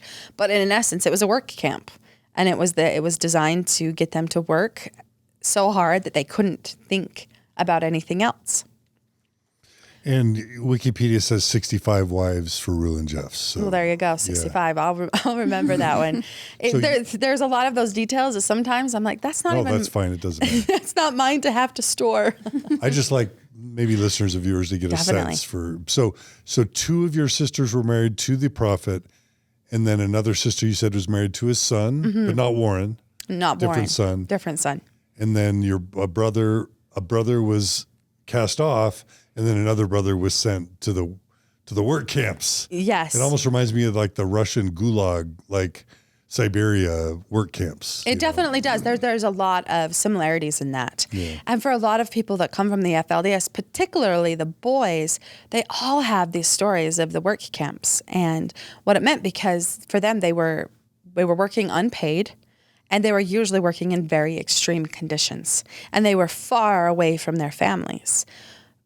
For the FLDS church, it's how they were able to gain so much wealth. It's how they were able to gain so much progress in establishing the community such as Shork Creek, and to grow it and to build it the way that it was, is because they had free labor. It's kind of child trafficking, maybe. Oh, absolutely. It's not kind of. It Yeah. definitely was child trafficking. Yeah. Oh, man. Wow. So that just must have been wild for you to grow up in this family, seeing all this around you. But also probably normal. It was normal. And see, that's the thing that it is. When I look at it now, even for me, sometimes I'm like, whoa. But for the child, if we go back to the eyes of the child that I was at that time, this was normal. And all of it was just proof of everything that they were saying. You know, these things are going to happen because it's weeding out the dissenters. It's weeding out those that are losing their testimony. And for my sisters getting married, that was just what women were supposed to do. You know, from before I was even out of the womb, there was this continual culturing, brainwashing, and programming of what it meant to be a woman inside of the FLDS. You know, we were being groomed for one job, and that was the job of being a wife, one of many wives, hopefully, and to have as many children as we could possibly have that God would grant us. And this is really important, because for the women of the FLDS, even my mother, but then as things continued on, we became more and more and more just as property. We were property of the church. We were property of the fathers. You know, the girls were turned into the priesthood by the fathers. And what that meant was the father would bring his daughter to the prophet and to the leadership, and he would say, this girl is ready to be married. And then there would be a revelation of whom this girl should be married to. There was an arrangement that was made, and the woman would then be given to the men. And they were using those words. This isn't just the way to describe it. That's what it was. We were told, you know, with a righteous testimony and a pureness within you, you women will be given to a righteous priesthood man. Yes, there was a lot of women in the FLDS who were free thinkers, my mother being one of them. She, even though she was a product of her environment, she was very much a believer that women can do things. You know, she was an herbalist herself and very interested in how to heal and to take care of every ailment or illness in a way, because the FLDS did not subscribe in mainstream medical. They still don't. They had a deep suspicion around it. And for me, even as a child, because I grew up chronically ill myself, I spent a majority of my childhood very, very sick from things that were very treatable, such as chronic ear infections and tonsillitis, extreme tonsillitis. I was bitten by a tick when I was really young, and I was sick for a year and a half, whether it was Lyme's disease or not. I was debilitatingly ill for that period of time. And my mother's approach was always she had to treat it and take care of it from a natural side of things because we didn't go to the hospitals. And even for myself, there came a point where my chronic ear infections and tonsillitis had gotten so bad that my parents finally did bring me into the doctor. They finally brought me there because I wasn't maturing the way that I needed to, and there was really a lot of concern. But it really continued to be more of a correlation as to why we don't utilize the medical world, because there was an issue with the anesthetics that were given to me during the operation, because it was seen that I needed to get some tubes put in my ears, but more so I needed to have my tonsils removed because they had been so inflamed for most of my life that they were causing a lot of other issues. But in that process, somewhere there was a mistake, and I had ended up coding on the operating table. Ooh. And woke up later in the hospital with them trying to take care of it. And I had had a severe allergic reaction to whatever they had given me. And it was seen as a faith-promoting experience for me as a child, because when I would be told of the story of what it was like, it was God wanted you to be here. He wanted you to the devil tried to take you away, and he was using the instrument of the doctors to do that, but you have a really important role to play in this world. And so therefore God had gifted you life once again. And that was important because I did end up getting my tonsils taken out. I later had to go back in and get my tubes put in, and different things happen.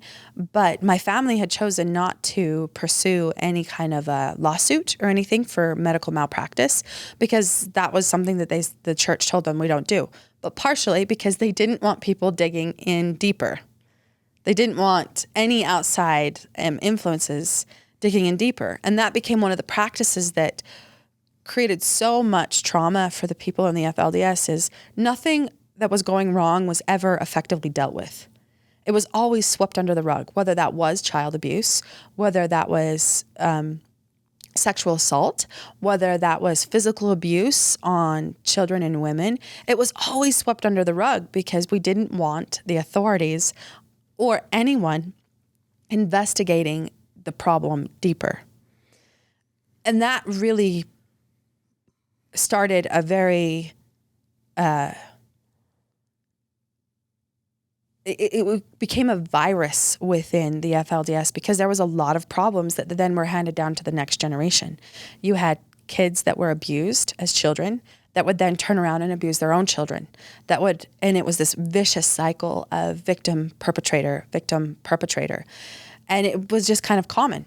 Child abuse was just what happened. There was some families it was worse than other families. And particularly sexual abuse of young girls. Being on this end of my story now and getting the opportunity to connect with so many people that come from the FLDS, as well as other fundamentalist Mormon groups, abuse was such a huge part of our day-to-day lives. And it's really sad to me that that's kind of what a lot of the shared experience is on trauma. Yeah, as I'm thinking about Sam too, talking about how Hildale eventually has its own police force, just like you were discouraged from seeking traditional medical help, you would never turn in your dad or an uncle or a cousin to the police if they had been guilty of abuse or pedophilia or even spousal abuse. You never went to the law enforcement. Is that right? Yes. No, they never went to the law enforcement. And that allows the abuse to perpetuate within the community, within the family. Definitely, yeah. It does. And I'm glad that you kind of brought that up, because one of the things that we saw that changed, if I zoom out of my own personal story for a moment and I just look at the broader story of the FLDS, I was a part of the congregation in the Salt Lake area for most of my childhood. And there was also the congregation that was happening in Shork Creek, because we've talked about that a little bit.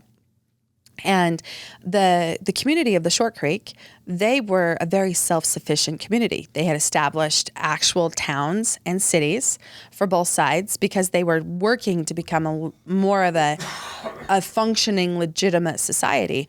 They had also started their own police force. And they saw that as a way to be able to fit in enough with the outside world that the outside world wouldn't come in and try and police themselves. And the only people that were a part of that police force were active members of the FLDS who were seen as worthy enough to hold that position. And then they were sent off to police school, but then they were ultimately just brought back into the area. And so everyone that was a part of the FLDS, we all knew that the police were FLDS police. They weren't, and they were just there to prove to the outside world that we were doing what the outside world said we should do. Yeah. But they were really just the tool of the church. Fascinating. It is.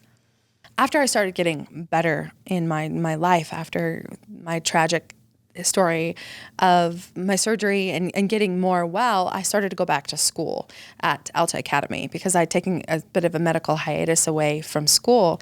And this was at a very interesting time too, because Warren really started to take over. Because what we didn't realize is that around this time, Rulon had had a series of strokes.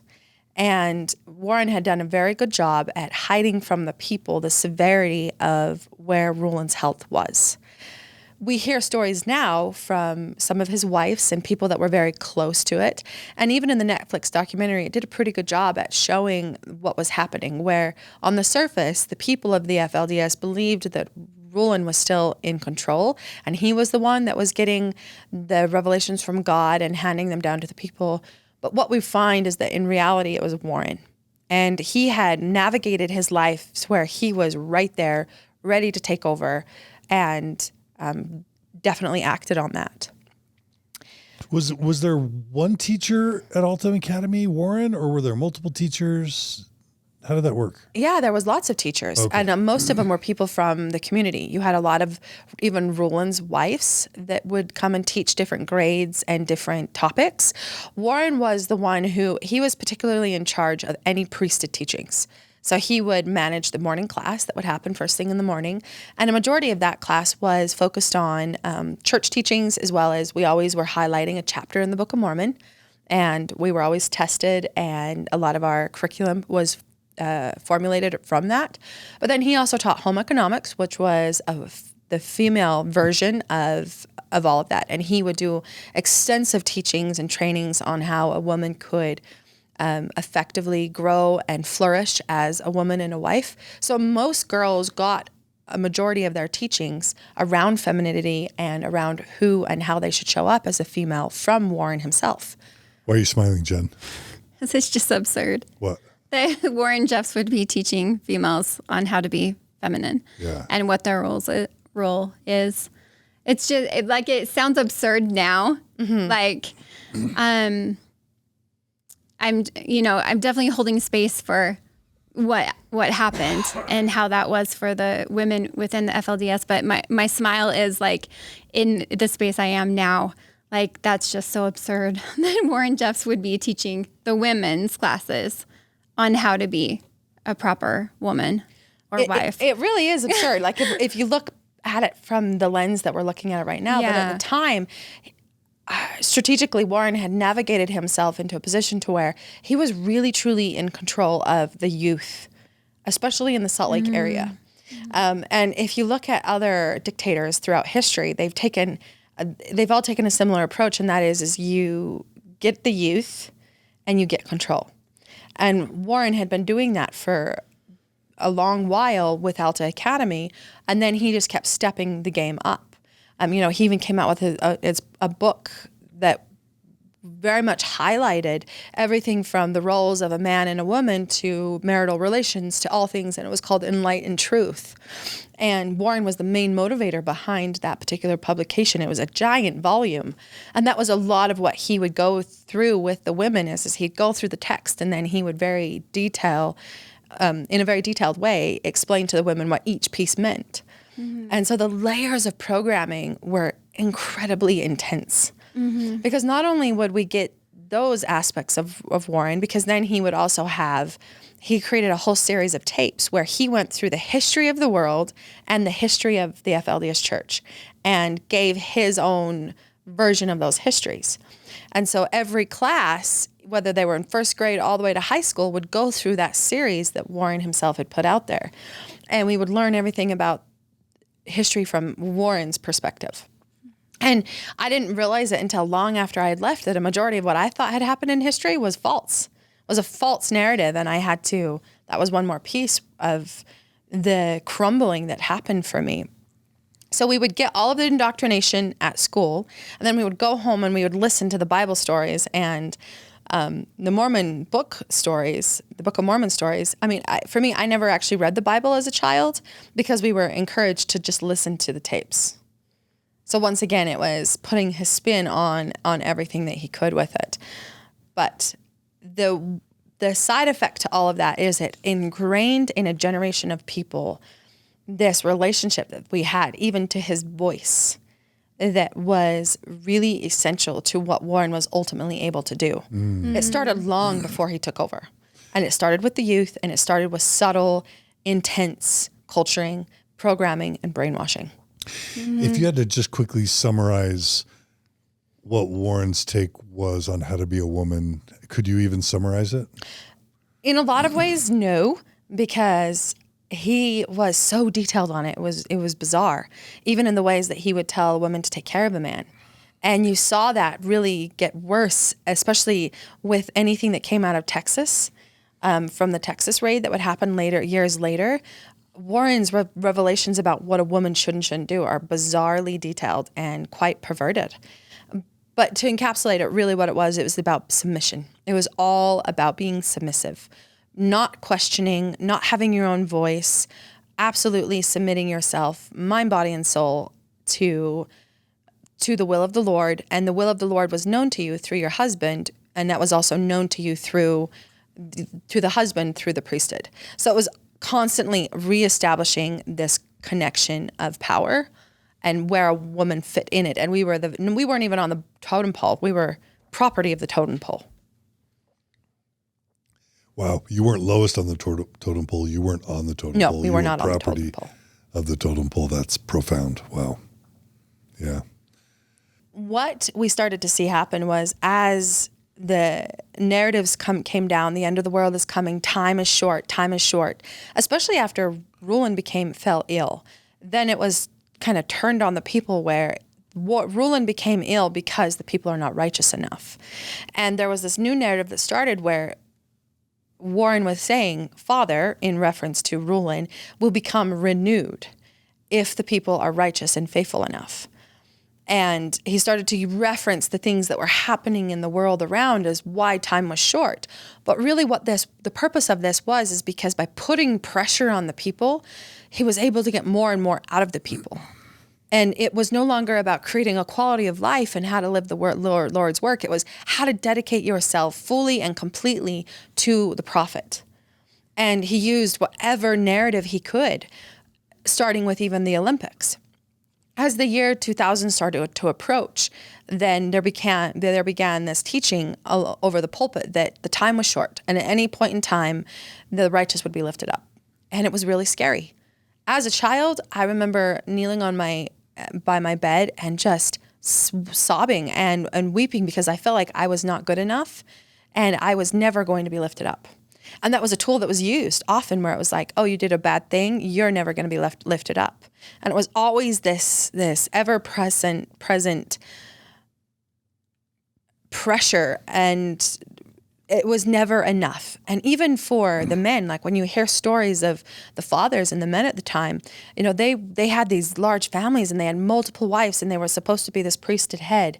But the pressure that the men were under to be they were never enough. They could never give enough money. They could never give enough time. And there was always this drive for more, sacrifice more. But what this also did is it started to remove people from their own embodied experience and disconnect them completely from the living for self. And you were absolutely living for nothing other than the priesthood and the prophet and the Lord. But it was a very perverted way of doing it, because often it came at the sacrifice of your own well-being, the well-being of your family, and the well-being of your children.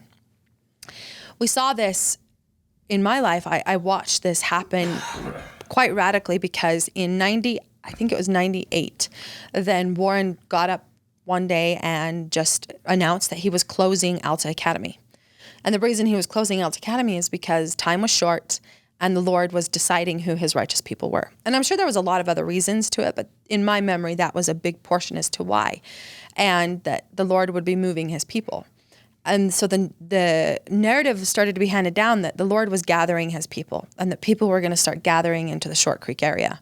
So all the people that were in the Salt Lake Valley that had been attending the Alta Academy school were then given curriculum to do at home.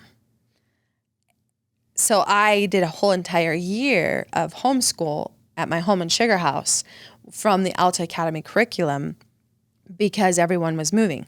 And we saw that first with LeRoy Jeffs and Warren. The compound, the Jeffs compound in Sandy area, started to become empty, and they started to move and relocate down into Shork Creek. And it really came all to a pinnacle in the year, because the goal is to all be moved before the 2002 Olympics. So that was the driving force, and why the 2002 Olympics were so important was because Warren's take on that was the Lord was creating an event that was going to call all of the people from all over the world into the Salt Lake area, where the destructions were going to start. And the reason for that is because the most betrayal had happened in the Salt Lake Valley by the Mormon church, the mainstream Mormon church, becoming astray and then trying to root out the real practices of the everlasting church. Then that was going to be the recompense for that action. It is such a crazy worldview, even a religious worldview, that there's this all-loving, all-powerful Heavenly Father in heaven, but he wants to stick it to the Church of Jesus Christ of Latter-day Saints for their disobedience. So he's going to call people from all over the world together, put them in Salt Lake City during the Olympics so that he can torch them all. Like, what does that say about how you view God? Well, to hear you say it now is quite comical, and I'm having a hard time not laughing about it, because it's bizarre. Like, and that's an awful God. It is an awful God. And even at the time, it was a little bit confusing to me, because even though I was a product of my environment, I still had a lot of those questions on the inside. I'd had this event happen one time where we were at Bear Lake. And we were there with the whole entire community. And it didn't happen very often. The FLDS, in the majority of them, have this weird view of water, and that somehow the devil controls the water. And if you play in the water, then you are putting yourself at risk at being influenced by the devil. And that comes from Joseph Smith. That's in the Doctrine and Covenants. Oh, probably. That Satan has command over the waters. So that's actually... Yeah. Well, that's taught in the mainstream LDS. I find it funny, because now, as the woman I am today, so much of my exploration on femininity it's a feminine element. Mm-hmm. I'm like, it makes sense that they said the devil existed in the feminine element, because at the time, there was so much about the feminine that couldn't be controlled. So, but anyhow, we were in Bear Lake, and even LeRoy Jeffs himself came up there this time. But my family was playing on the beach one day, and I was observing another family that was there. And they were not a part of the FLDS. They were off on the beach playing, and they had a few kids and a husband and a father and a mother. And I was just watching them, and it was the first time in my life that I could recall and remember seeing what I thought love was supposed to look like. Because there was this joy and this feeling, and just watching this family play and enjoy and have lunch. And the thought in my head was, that is not at all like what we've been told they would do. Who would do? A family from the outside world, the Gentiles. You saw other families. Yeah, I saw a Gentile family, a non-FLDS family. Being loving. Yes, being loving and very playful with each other, and just watching that happen. subconsciously something came up, a red flag came up and said, something's not quite right. And that would be really important to me later on in life, because that was kind of the first brick in this foundation of questioning that would happen for me. And as time went on, and things like when my family was sent away, or my brothers were sent away, and even the connection that my father still had with some of his family that were considered Gentiles or apostates, it just always didn't quite sit right or seem right.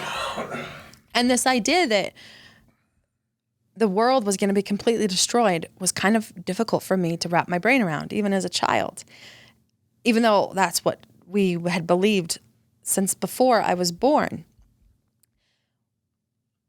For my family, the power of the church really became evident, even though we knew it, but how extensively Warren could control things, even though his dad was still alive and still in charge, became evident for me in the year 99.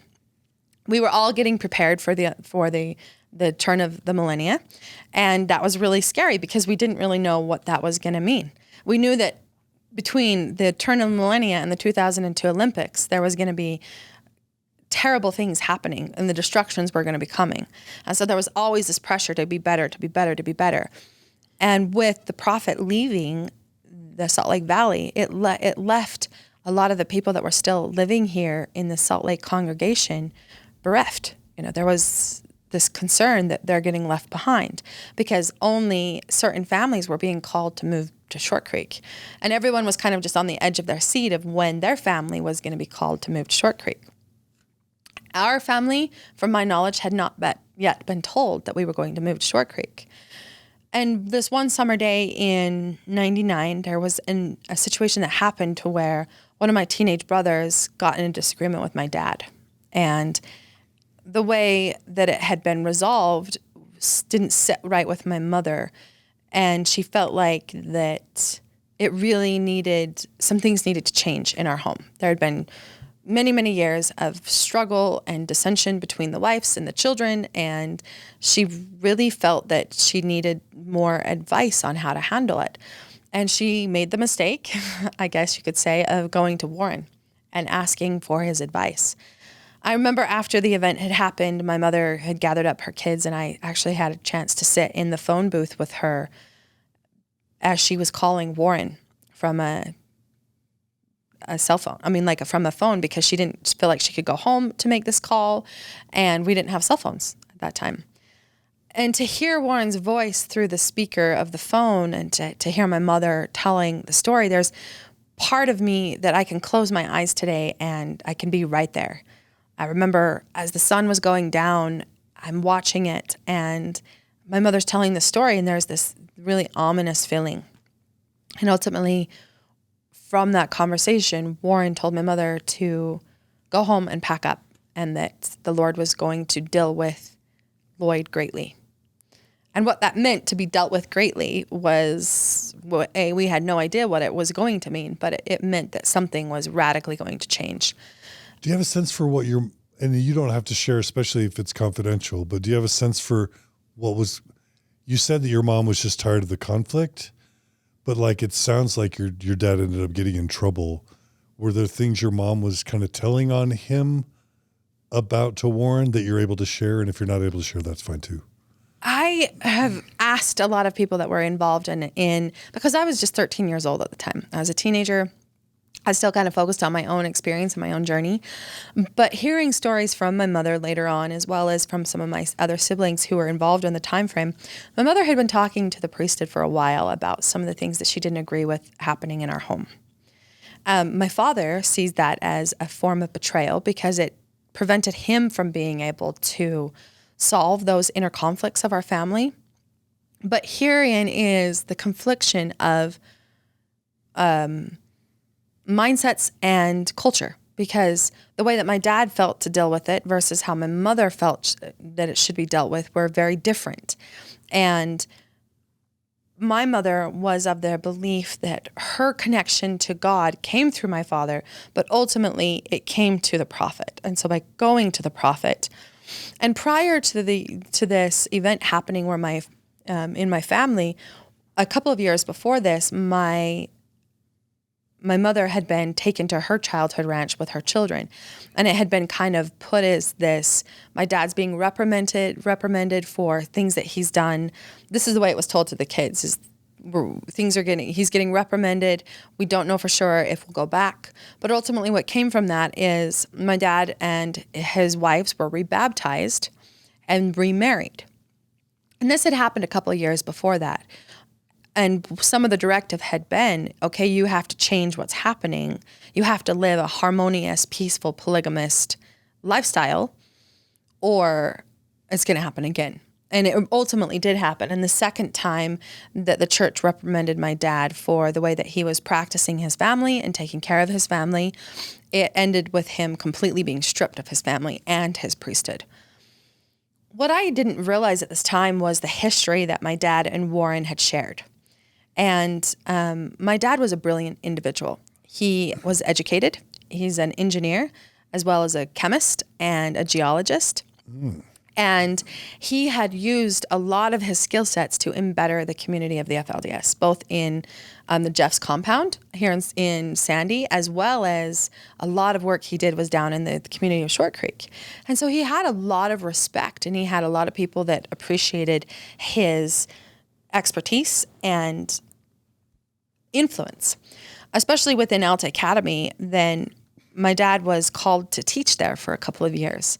And Warren saw him as a huge threat, particularly that the youth really liked my dad. They liked the way that he taught. They loved the topics that he was teaching, but he was teaching topics that such as chemistry and science and geology that Warren did not see as important in any way. So he very quickly, as soon as he could, removed my dad as a teacher, and then from that point, there was always this weird tension between Rulon and my dad. Between Warren and my dad. And when Warren got into a position to where he no longer had to filter things through his dad, you started to see a lot of the resentments that Warren had himself play out in the way that he handled things. And Warren was an insanely jealous person. He's often referred to as a narcissist, because most of the way that you see he practiced his life falls in line with how a narcissist functions. And everything that Warren did often was that way. It was about Warren, and anything that wasn't about Warren, he eliminated severely. So for my dad, then that process of having his family taken away from him, he was publicly humiliated, and socially he became a pyre overnight, very quickly. And my mother and her younger children we were moved to the Shork Creek community. And one day I woke up and I had my family and I had my dad, and the next day we're being driven to Shork Creek and had no idea what was going to happen. So he lost his 3 wives and all his kids at that moment? Yes, he did. Even though a lot of his children were grown and married and had kids of their own, all of his younger kids were taken away from him. Ultimately, his first wife chose to stay with him, and I'm incredibly proud of her for standing up for her own values, because she would not leave him. But my mother and his third wife did leave my dad. This was so crushing to my dad, because what it initially did is he didn't just lose his family, he lost everything that he had sacrificed his life for. He lost his connection to the community. He wasn't even on the totem pole, same thing. He didn't have the priesthood. He didn't have the confidence of the church. And so everyone reflected what they were told about my dad and treated him as such. And he went from a member of the community and an upstanding member of the community down to absolutely nothing, all because of the word of Warren. A lot of people would say, well, he had it coming because of the way that he treated his kids. You know, there was abuse, physical abuse that happened in our family. And part of it was just because with each generation, that's gotten better and better. I look at my dad and the way that he was raised and the amount of physical abuse that he was raised with, and he was light years better than his parents were to him. And with each generation, we see the standard in which we treat other humans, we're elevating that. And it's really easy for people to look at what my dad was doing and say, okay, that was wrong.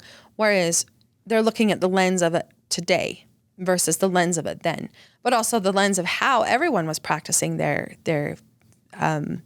parental authority within the FLDS. Yeah, because I'm sure there were men that were abusive to family members or even sexually abusive that Warren would be okay with if it met Warren's interests, right? Well, Warren himself is an example of that, because we hear now of the stories of the horrendous abuse that he was dealing to his own children. Sexual abuse, physical abuse, psychological abuse, absolutely terrible what we hear was happening within his own family. And what he was also doing to other people, cousins and nephews, the things that were in his own sisters, and all of that was always being swept under the rug. And it was a lot easier for him to hand select people that were a threat to him and pinpoint what he thought was wrong in what they were doing and use that as a tool to diminish their influence within the community. So it wasn't about abuse, it was about his power. Oh, absolutely. It was about his power. And I can confidently say that. Yeah. Even this point in my life, knowing all the different stories from all the different angles in my siblings, from my mother, from my dad, and just analyzing it and realizing all of those had an influence in it, but ultimately it was about Warren and Warren exercising his control. Because what we would see is that became a theme. My dad was an example at a really important time in Warren's takeover. And we saw that play out over and over as he would select men. And the more that he could do that without anyone stepping in and challenging it, the easier it got for him to use that as a tool, another tool of fear. Because no one's going to defy him or step out of line, or they're going to lose their wives and kids too. Absolutely. And we saw that happen. I mean, even as time goes on in this story, we see so many points where he was publicly doing things to the people that everyone felt wrong. And you talk to people post the experiences and you realize that how many of us were like, something doesn't feel right. The key is there was enough programming to question that intuition that people did not act on it. And I think that included my mother and even my own siblings. They did not act on that intuition that made them question whether it was okay for the church to have that much authority over a man and his family. When I talked to Sam, I asked him how well he knew his dad. And he basically said he had no memory of ever spending any one-on-one time with his dad. That his dad, with 3 or 4 wives, just had a gazillion kids, dozens and dozens of kids. You didn't have a child-father relationship that was any way personal or direct. Was it the same way with you, or was it different with you and your dad? I think there was threads of that for most polygamous families, especially the larger the family got. I feel very lucky because I think my dad was a lot more present than a lot of other parents were. He would really try to do different things with his kids, such as hiking, overnight hiking, camping. He really did try. And this is me looking at it from a more whole perspective. Because if you would have asked me 10 years ago, I was still embroiled in that experience of anger and bitterness. And it was really easy to look at what didn't go well. Whereas the lens I'm looking from now is trying to be a lot more balanced with what was going well. And I think even for my dad and my mom and what was happening in our family, there was a lot of things that were still going well. And it's important to me to keep reminding myself of that part of the story too, because that shows the humanness of it. It wasn't all bad. Mm-hmm. And that's the unique aspect of this story, of even the FLDS. It was not all bad. And even the people that have left and built a life for themselves, the more we can return to that balanced perspective of calling out what was very, very wrong, but also compassionately holding space and appreciation for what was good. So what was it like for you to lose your dad? As a 13-year-old girl just starting that puberty phase of life, it was very confusing because my mom had a saying that she used my whole life, and she pulled it out this time. And it was, if you don't know, put it on the shelf, and put it on the shelf. And for me, I was so confused as to what was happening and why it was happening. And being told put it on the shelf was very hard for me.